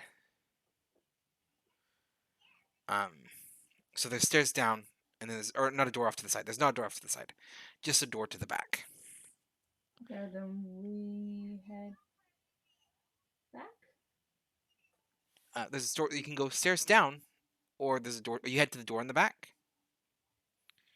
Okay. Yeah. Walking past all the prep tables, chalk storage, everything that would kind of be prepared for the main ritual room, you open the back door and find yourself entering in what appears to be what would have been a storage room. Okay. There are, or not a storage room, like a prison cell. There are several bodies of people who didn't survive. Old house Good. staff members and servers kind of strewn across this room. Macklin kind of turns to you. Remind me never to accept invitations to crazy old I think lords again. I think the only reason everyone came was the intrigue of his reclusiveness. I only No. came because I could have assumed there was something easy for me to hawk. I was apparently wrong. Are you saying you still haven't hawked something worthwhile? Well, to hawk would be to sell it. I have things I can hawk, of Okay, well, course. you're making it sound as if you didn't find No. anything. I found his jewelry collection. I hadn't thought to look there. I was trying to keep most of it hidden, though. I assume a lot of it probably technically belonged to his estranged fiancée. So, I'm going to keep things simple. Maybe. Well, apparently he's not dead, so apparently... I don't know. Oh, if he's not dead, he's going to be. At this point, I agree. I'm rather ticked. Let's go. The two of you head down the stairs, approaching until you eventually arrive at a sealed door, kind of at the foot of the stairs. It's pretty heavy, to be honest. Heavy-set wooden door. And the door is locked. Macklin kind of pulls out his kits again as he tries to fiddle around with this lock. You might as well bust it in.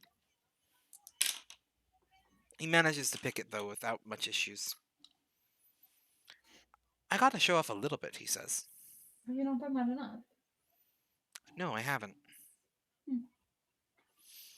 He kind of smiles, and as he kind of picks the lock on the door, and the door swings open, you enter into the long hallway. And standing at the back of the hallway, in a room full of statues and weird occult things, is Lord Fenric, sitting on the ground, facing what appears to be a large orb with tendrils reaching off in every single direction, and an omnipotent voice that just says, "Your cult has failed. They have gone away. You failed me. And the orb blinks out of existence in a moment as Fenric stands up and turns to you. The moment he sees you without seeing anything, you begin to see him like just as his form begins to swell, much like the form of Theo. Yeah, I'm gonna throw some daggers in that. Okay, you are going to roll to hit, but we are immediately beginning initiative on this round. So you do have first initiative, though. That I think is an extreme. Yes, extreme success. Extreme success? Yeah. Okay. Roll for damage. No, it does max damage automatically if it's extreme. Okay, 6. 6 damage. Mm-hmm. One of the daggers just stabs into his shoulder as he kind of staggers back a little bit. Breathing heavily, Macklin throws throws his dagger that he's holding, but it does kind of shoot well over the shoulder of it. Macklin's not very skilled at those. But Macklin is currently working on pulling out that stick of dynamite that he has. I'd probably hand Macklin another dagger as well. Okay. As this form begins to shuffle, it manages to pull off what Theo couldn't. It does seem to be quicker, not caught off guard, not being restrained. And before long, you find yourself staring at this massive, swollen humanoid of thick skin, tendrils kind of coming off of its back, 2 arms so long they touch the ground in claws, and 2 abnormally small legs kind of standing underneath it as this large amalgamation just lets out a earth-shaking scream and screech as it starts to run towards you, having almost doubled in size, more than doubled in size. You do get your turn again. I'm gonna throw a dice or another dagger. I think that's just a hard success. Hard success?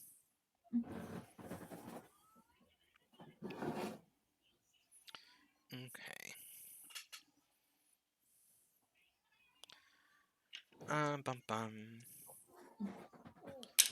Okay. And it does not manage to dodge. So you do hit it.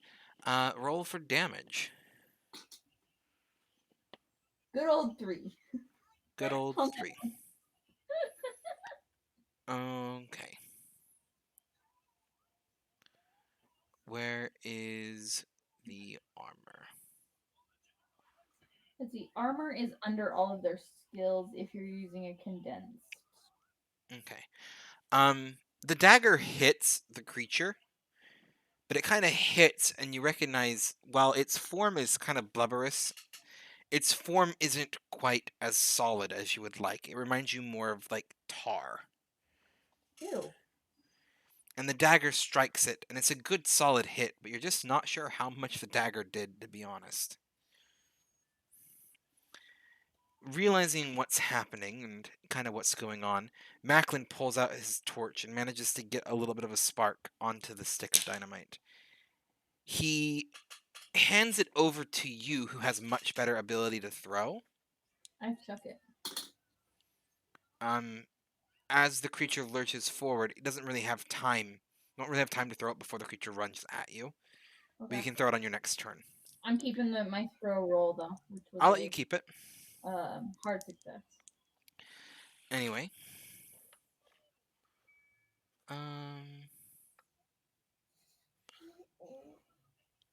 Okay. As the creature rushes forward and you really see what you're doing, I do need you to roll a sanity check, by the way. Okay. Ooh, Macklin's solid on his. Oof, I think I failed. You failed? Yeah. Ooh. What's your sanity? 68. Okay.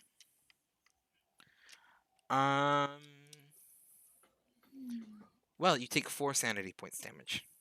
Dang. You know what the worst part is? What? Macklin passed and he also took 4. You just got lucky with your roll. Okay. It was a d20 and it rolled a 4. Yeah, lovely. So yeah, you don't have to take any Additional, really. additional rolls or anything like that. Like it's not temporary insanity or anything. You Yeah, do I know. manage to you hold through the initial shock. Like Yeah, it's earth-shatteringly shocking, but you do hold through. And as it lumbers on towards you, it kind of it reaches a hand out towards you and grabs you. You kind of feel the tar-like thing. It's trying to pull you in rather than strike you. Like it's kind of like reminds you of the slime as the tar kind Ew. of runs onto your shoulder. You are going to need to roll me a. This is a contested maneuver. So let me pull that up.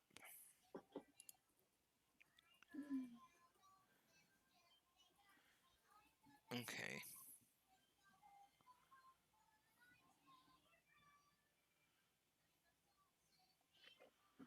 Okay, you need to roll. I'm assuming it's basically a fight back, so fighting brawl.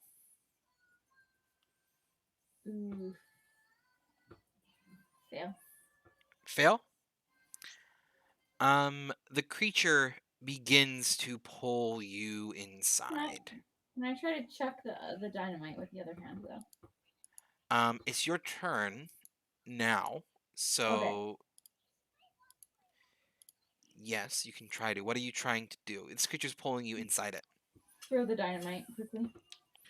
Okay, you're gonna roll for throw. I did earlier. It was Okay, a hard. it was a hard success. Mhm. Okay. Also, as the creature pulls you in, you do take damage, though. I'm gonna let you kind of throw that as one last moment, but yeah. As you can feel the acid of this creature's tar, like kind of physically start to burn you. Ooh. It's like you take 3 points of damage, kind of from the tar of this creature as it does slowly kind of burn into you. As the creature starts to kind of dissolve you, you recognize that you're being eaten. The fact that you're being eaten is not lost on you. Part of the reason why you took so much sanity damage. You just take that stick of dynamite and you throw, and knowing that you're kind of getting pulled in anyway, you just throw it through the creature, kind of driving your other hand into it with a lot of force. The dynamite gets basically on the opposite end of the creature in you. You can hear the sound of the dynamite reach its end, and I'm gonna have you roll a luck check. Oh, Macklin.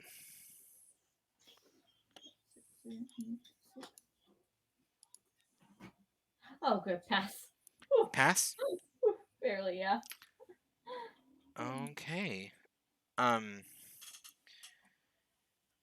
As the dynamite explodes, it looks like, for what it's worth, rather almost, to be honest, fortunately for you, um, the creature seems to have absorbed most of the hit.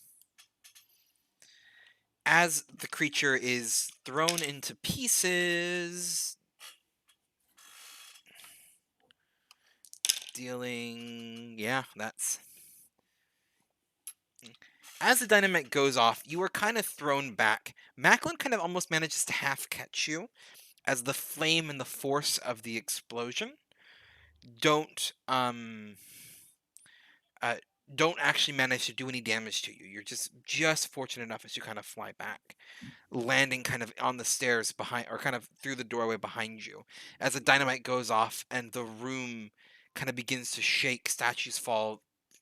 This creature is thrown all across the room in bits as the ceiling kind of collapses on top of it. You kind of take a deep breath as you begin to see the sludge starting to pull and pull itself back together from the rubble itself. And as it's doing so, the words of that figure kind of click into your head. Oh, the page. I opened the page. As you open to that page, you recognize it. It somehow strikes you as a spell. You're not quite familiar with it, but you know something about it needing to be spoken. Something about that might help. Yeah, I try it. Give me a power check. Oh, I rolled a 5. As you read the words, your magic points first off are going to drain dry. How many do you have? You had 13 left, right? Yeah. Okay. Yeah, your magic points drain dried. It takes 13 to do this. Words and runes light up from the page as you just recite the spell, feeling what magical energy you have drained from you as they then just blast in every single direction. The tar begins to kind of dissolve as the wave hits it, emanating and just blasting throughout the entirety of the manor. Once it settled back down, exhausted and injured, laying next to Macklin, Macklin just starts to chuckle. Oh, suppose we should see if the manor doors are unlocked now. Yeah. I say if they are, we should just call somebody else, like the police, and let them deal with this mess. The two of you turn around to kind of head out, and sitting there is the NPC. Or not the NPC, I just red rolled for an NPC. FYI, Moth, there's probably not going to be another NPC roll this session. So if you want, I can redeem those back to you, or you can hold it for the next one. Let's It's up to redeem you. it just so it doesn't get forgotten about. Well, I can refund the points back to them, so they still have those Yeah, points. exactly. Refund it. Don't try to save the roll for the next. Oh, that's true. Because we might Uh, forget. If they really, really want me to, I can make a genuine note. I can literally just write in here, and it will stay here for the Oh, next session. that's true too. It's up to Moth. But as you kind of turn around and are kind of standing there is the figure, that cloaked figure. Yet again, giving you that sensation of smiling. Yeah, I don't really like Told you you that. could open the doors. I'm just here to make sure everything is cleaned up nicely. Oh, lovely. So now it's your problem. Yes, now it's my problem. Lovely. Unless you'd like to take care of the problem for me, I wouldn't object. I don't usually take care of problems. Good then. Be safe. That sounds too endearing. I nod and leave. How else will I get you to trust me? He says, like, as a slight little word. Hmm. The moment that you head up and kind of get up into the main ballroom, Yep. you can see that it appears in the time that you were sitting here, um, a group of people, a group of some of the other members of the house, seem to have kind of one at a time pulled everyone out from the underparts. You can kind of see the Okay. rest of the men lying across the floor. Most of them starting to finally come to. Whatever magic was keeping them asleep seemingly having dispelled. And the door that's attached to the ballroom. We should probably flip over to the other screen again. Yeah, that's where I'm at, but tokens are nowhere in the right places. That's okay. We don't necessarily need the tokens. It's just mostly Yep. Story, yeah. for these people to kind of know what's going on. The first thing that you notice is that they have quite happily opened the door from the ballroom that leads outside. And Oh, kind of okay. sitting there, getting some fresh air, Well, maybe we should. is Oh, Hattie. As you kind of see him treating everyone. Everyone's kind of a little bit quiet. Hattie kind of walks up to you as you enter out. The moment that you enter out, the doorway behind you with the fireplace yeah. seals shut to look like a normal fireplace. You can get the feeling of the work Oh, what's space? Yeah. of what's his face. Because while there's a lot that can be explained, the underground didn't necessarily need to for the cops, and that figured probably prefer if they stay out. Yeah, pretty much. They're Hattie not kind of bright enough to handle that kind of thing. Hattie kind of walks forward and extends a hand with a bit of a smile. Ah, take it we have you to thank. I don't know. Hmm. Why are you The fact that the trying? doors opened, the fact that there's a surge of magic, and the fact that I don't know anything that's going on. I'm just asking if I have you to thank. I'm not admitting to anything. Well, it's good. I'm gonna be out of here.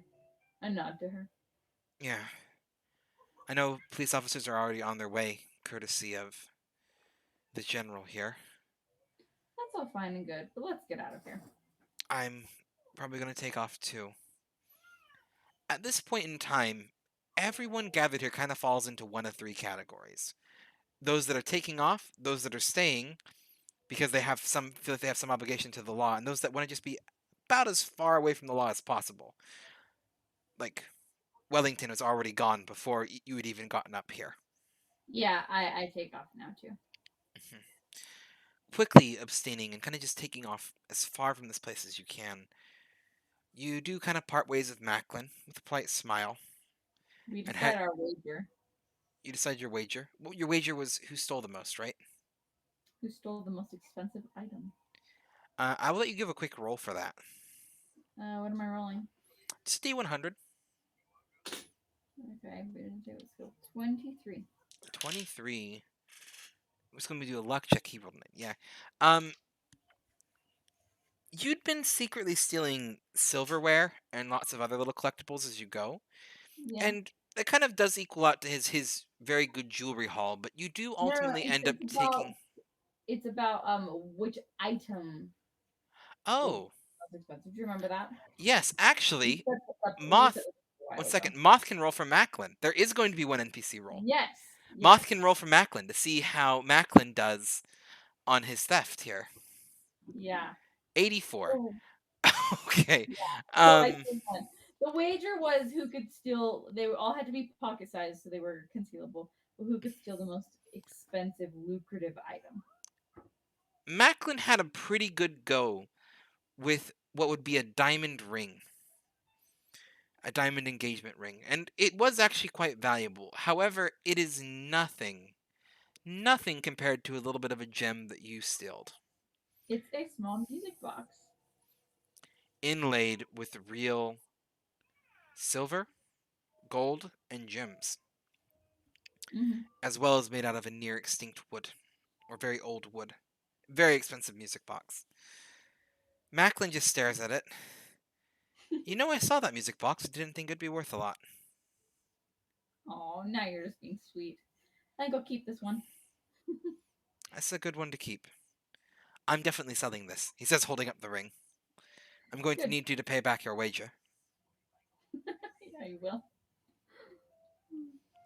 As you kind of part ways, you heading back off to your home, Macklin heading off to his, everyone kind of parting ways. There's a couple things you notice. One,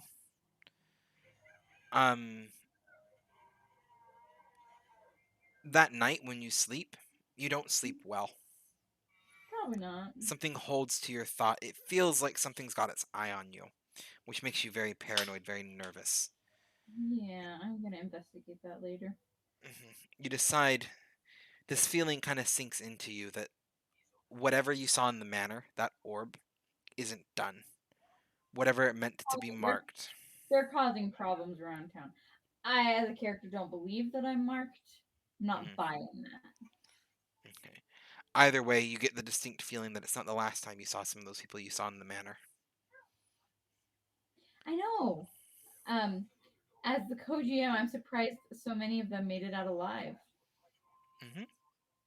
So you thought. Now you're just being mean. Now I'm just being mean. Yeah, no, that's just me being mean. Oh, I know what happened. I know GM secrets, but yeah. Part of the reason why so many people made it out alive is that you guys had really good response time whenever someone was getting kidnapped. So, I probably would have had more die too, but without Bellamy and Luke here, I was like, I'm not gonna commit mass murder when I only have one player. Exactly, especially Just decide which of the ones would even be story relevant, because you might have had one or two random. I know which ones are story relevant. Yeah. Either way, yeah, you had that happen, and I was going to say as well, Mansion Party Gone Wrong, Fenric Murdered, Strange Cult. There's all sorts of journalism, both real and yellow journalism, in regards to this Manor Party. Most people are smart enough to keep their names away from it, so the house guest list is partially correct, partially true. Your name is nowhere on it. Oh, that's true. Nor They is probably Smokestack or know who I am. Bellamy. They're not well known. I also think Couple people do get that tied into it though. story-wise, Mhm. there's probably a few articles that probably are posted about this because this is, a hot murder topic now. Yes. Um, Especially because we probably just leave. We don't even explain that the body in Fenric's bedroom was fake. Hmm. Oh no, you definitely don't explain that the body and No, the exactly. yeah. So there's probably several articles. So I'm sure the rumors of the manor have just gone haywire Uh huh. now that he's dead. You also have the wonderful mix of people claiming that they were there when they weren't, and Oh, people right. claiming they weren't there when they were, as well as so there's a lot of mix. There's a lot of people who are like, oh, I was definitely there. It was crazy what happened. These people were secretly in a cult, and I got dragged into this, and yada yada yada. There's a lot of theories. Oh yeah, and I think there's a lot of gossip around it and incorrect news articles, Hmm. journalism. Couldn't think of it Yep. right. And with that, that is where we're going to wrap up the session for today. We will be picking up with Cool. the next one. Next one will be same time next week. I will probably be moving between then and there, but I should have internet at the new place. Is the plan. So it shouldn't be. You'll see me in a different Oh, location. Everyone who follows me streaming will know when I've moved. okay. So So the following Saturday, the 10th, is also good, but the 17th we will not. the 17th we will not be. Well, I mean, we could maybe do like a motel stream. No, the 17th is the wedding. Oh, So just didn't know. yeah. 17th is my sister's wedding, so Yeah. Let's not even worry about that'll it. probably a pretty solid no on that one. Um, let's do a boss fight though before we go out because we didn't do one during the break. Yeah, I've never gotten to do one. Do that, organize a raid, and then you and me have some stuff to talk about. Yep, Okay. it's a boss fight, Moth and Mare. If you're still lurking around, throwing that out right at the end. You've managed to join this one. I did. Oh, we got Moth, we got Mare. Yay! I figured you two were still lurking around. We did figure out that exclamation mage does work. Oh, Moth is big. Is that Luigia? Luigia? I'm saying that name terribly wrong. And it doesn't. No matter what you type, it's not going to help because I'm still going to be pronouncing it wrong. Um, thank all of you for joining me, though. Lugia. Lugia! That actually did help. I'm going to close the. I had 1, 2, 3, 4, 5, 6. I had 7 pages of notes that weren't my notes, just for context. With GMing. 7 tabs worth of notes. I'm proud of that.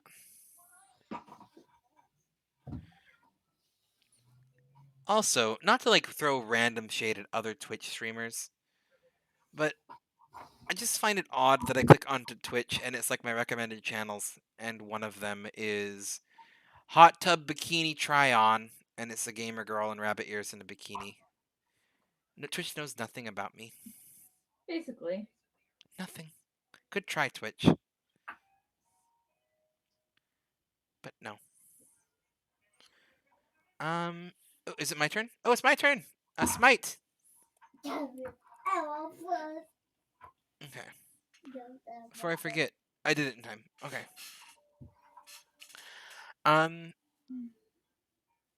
While we got this boss fight going, we have a couple different options to raid. We have Cuddly's always a classic. We always like a good Cuddly. Ram is streaming though. He's playing Valheim. And then another person of my friend of mine, who's kind of a smaller one, is Armani. Armani is friends with Kiri. I think they actually are roommates, but could be wrong about that. You've probably heard him in a stream with Kiri one of the few times that we've raided. So yeah, it is Moth's turn, by the way. You vote Armani? Okay.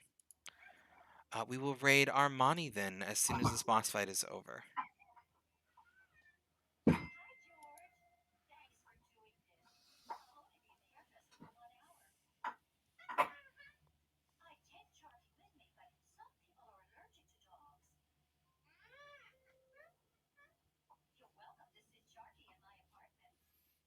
Okay. It is Mayor's turn. What's Mayor going to do? Got a 2.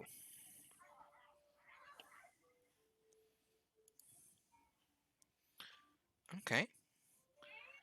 And on to Favorian. 1. We're going for Mortal Strike. Bold move. I like it.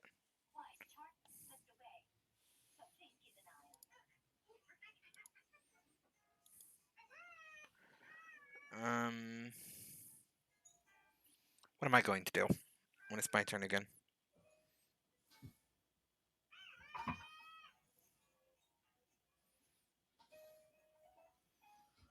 What is NPC Bot 2? They're doing pretty rough. Should I heal them? No, I don't care about NPC Bot 2. Moth's a warrior, though, and they're doing pretty injured. I'm going to do Smite and probably do an actual heal next time round.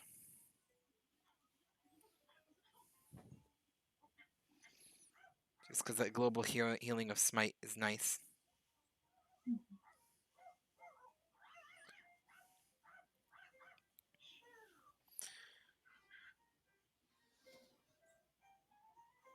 Oh, lighting me on fire.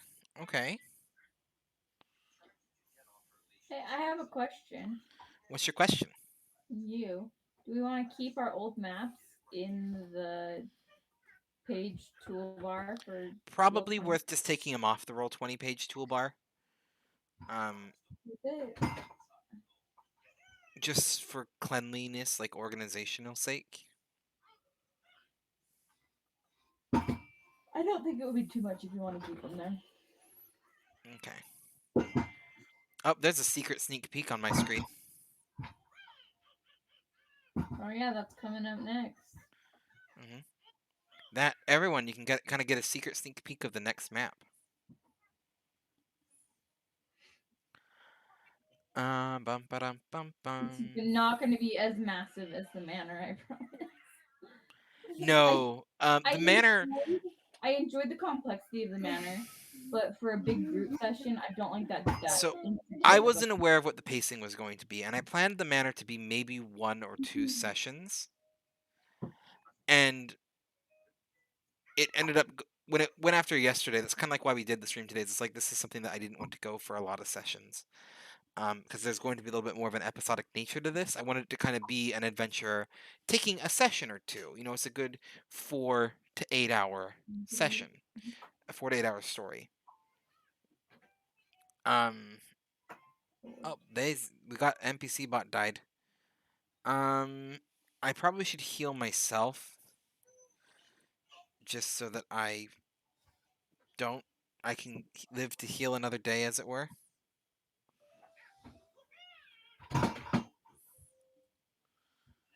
Three DAFFYD.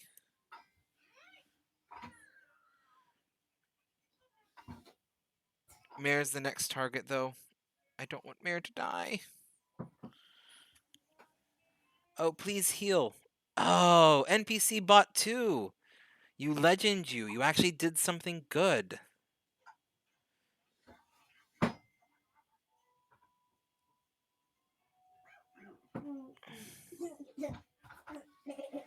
NPC bot 1. Probably not going to.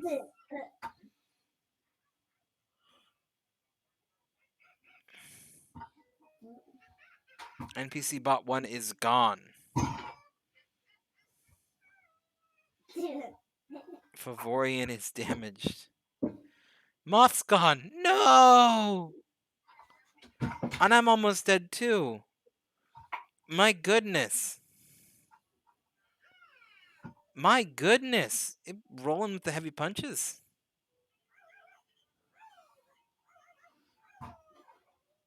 I don't think I'm going to be able to get another heal in, to be honest. Go Magikarp, I guess? It depends what it does. Depends what the boss does.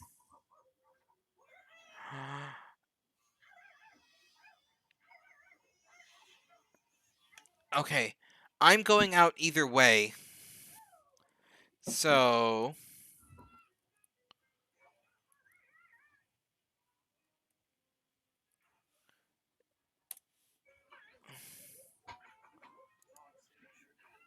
live to fight another day.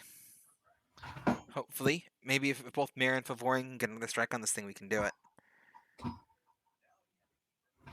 Oh, what's NPC Bot 2 gonna do? Do something good. Oh! NPC Bot 2? You might have just done the best thing that you could.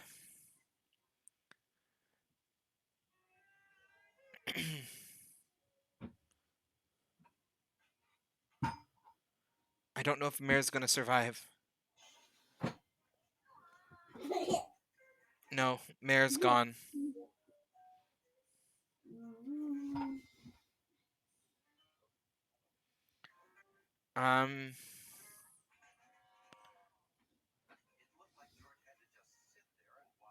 Mortal Strike.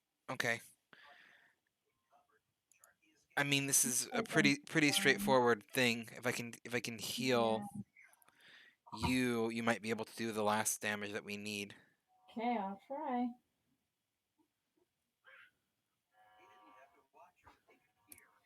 Because I know Smite won't be enough. I know Smite won't be enough. Oh, I did it too early. Sorry, guys. You're good. Getting old. Oh. Good luck. I mean, I only have one option now, and hopefully it's enough. Smite him.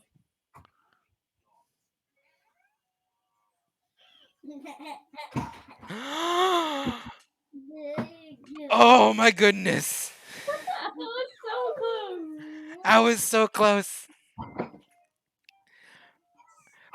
This is why the priest did it. The healer did it. And we all got 200 gold for that. What can you spend the gold on? Slots, or if you can duel. Ammonite ascends. Chaos shall reign. We have chosen anarchy. That is a really niche reference to Twitch plays Pokemon. So yeah, you can duel and you can bet money on duels. So like if I wanted to duel you, Favorian 200 for example, then you could choose to accept. And winner would take 200. I don't know what else it's for. There might be other systems that it's used for, or like there's slots. Normally you can make it so like bombs cost, and like so bombs would be something you could buy. But Then your kid wouldn't be able to send like 4 bombs in a row. I mean the default price for bombs is 10. So you probably would be just fine to do that. Magikarp versus Ammonite, the battle of the sea. Oh, we don't even have to do anything. They just duel. Yeah, they That's just awesome. duel. Yeah. Oh, I love it. And yep, you finished me off. So now you just won 200 from me. Ah, it's okay. It's my wife. And as anyone who has permission to beat me in every fight, it's my wife. I would have felt bad otherwise. What's the duel command? It's just duel in their name. Or because we figured out we could do this, we also got bot fight, which makes the bots challenge each other.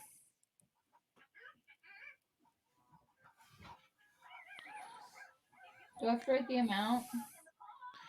Yes, it's exclamation mark duel, the Yeah. name you want to challenge, and the amount you want to bet.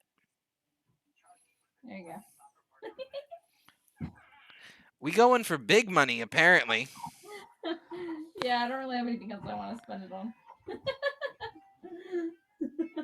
Play Nightbot beat Streamlabs. Magnificarp Ammonite duel for. every time when I want to be on the movie, I like to get brand up. Brand up. Does it work now? You might need to challenge me now. There might only be able to be one duel at a time, so you have to retype it again because the other two are fighting at that moment. Oh. Yeah, we can do a battle royale after too, because that's always fun.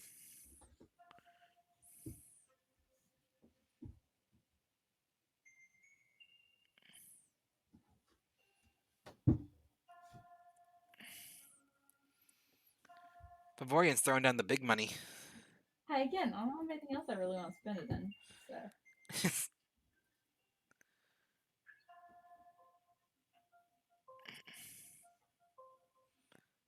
Slots 10.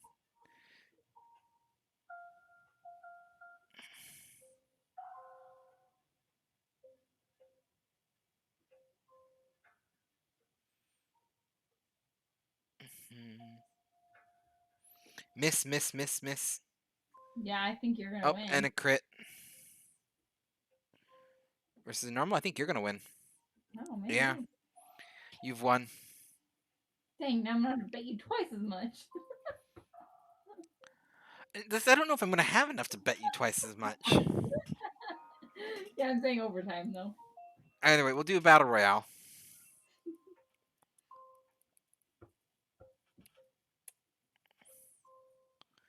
We type that right. Okay, go lay down. Calm down for this super late. Is it one word?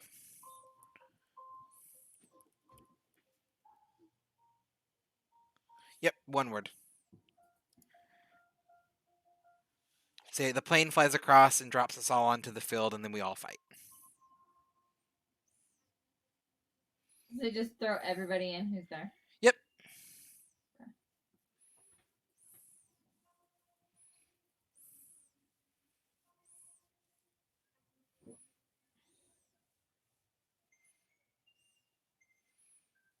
And there's like health packs. Like Gray just got a health pack. That's adorable. And not everyone's necessarily here. Like some people are. Does it throw in a couple of people extra? Or Like if they chatted and then they left, they might still have a bot. No, Moth's out. Mare's out. it had Big Griffin. Yeah, Streamlabs and me. Streamlabs is gonna take it. Streamlabs is gonna win the battle royale. Really? No, I really love the stream avatars. They're super fun. Streamlabs. Oh, it has. It always has been and always will be Streamlabs. Oh, someone's got to take out Nightbot every once in a while.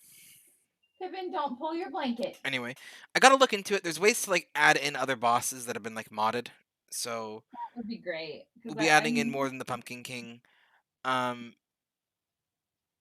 I know that there are weapons and accessories. They might not be for Pokemon though.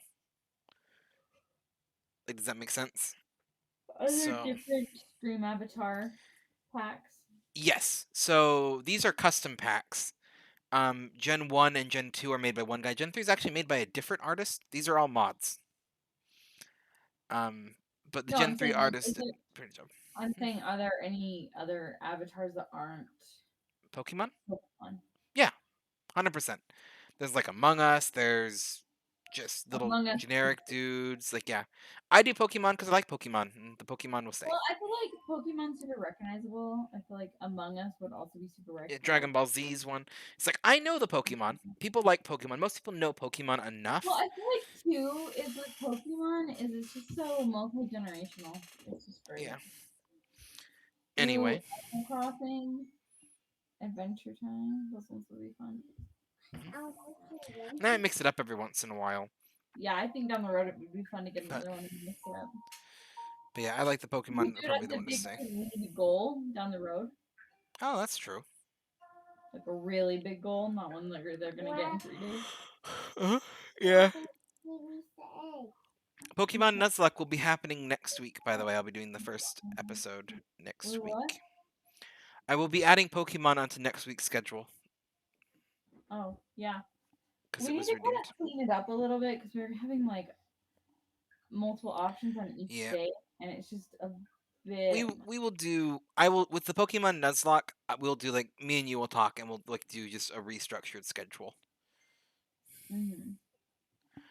And kind of just redesign it a little bit. In the meantime, though, we are now going to go raid Armani. Show him a little bit of love. Yeah. And you need to chat, so call me. And I will call you after, yeah. Okay. See you Anyway. then. See you then. Oh, and just for everyone, I just want to say thank you for joining us. I do really appreciate all of you being here. I love all of you. I hope you have a wonderful rest of the night. Sorry that today was a little bit of an odd Call of Cthulhu stream, like in terms of how it formatted went. I hope you still enjoyed it. I'm excited for next week. I'm excited to kind of continue where the story goes. I do appreciate all of you being here.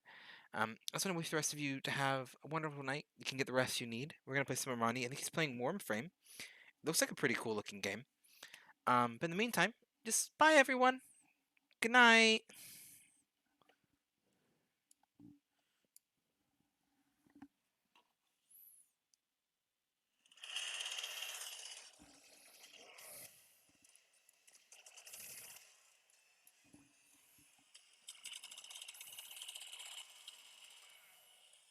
At least this is a fun one I want to defend.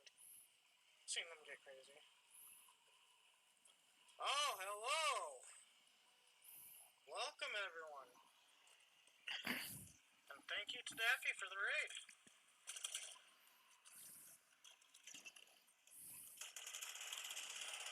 So right now we're just playing some Warframe, and I'm clearing out missions while I'm waiting for some of my friends to get on.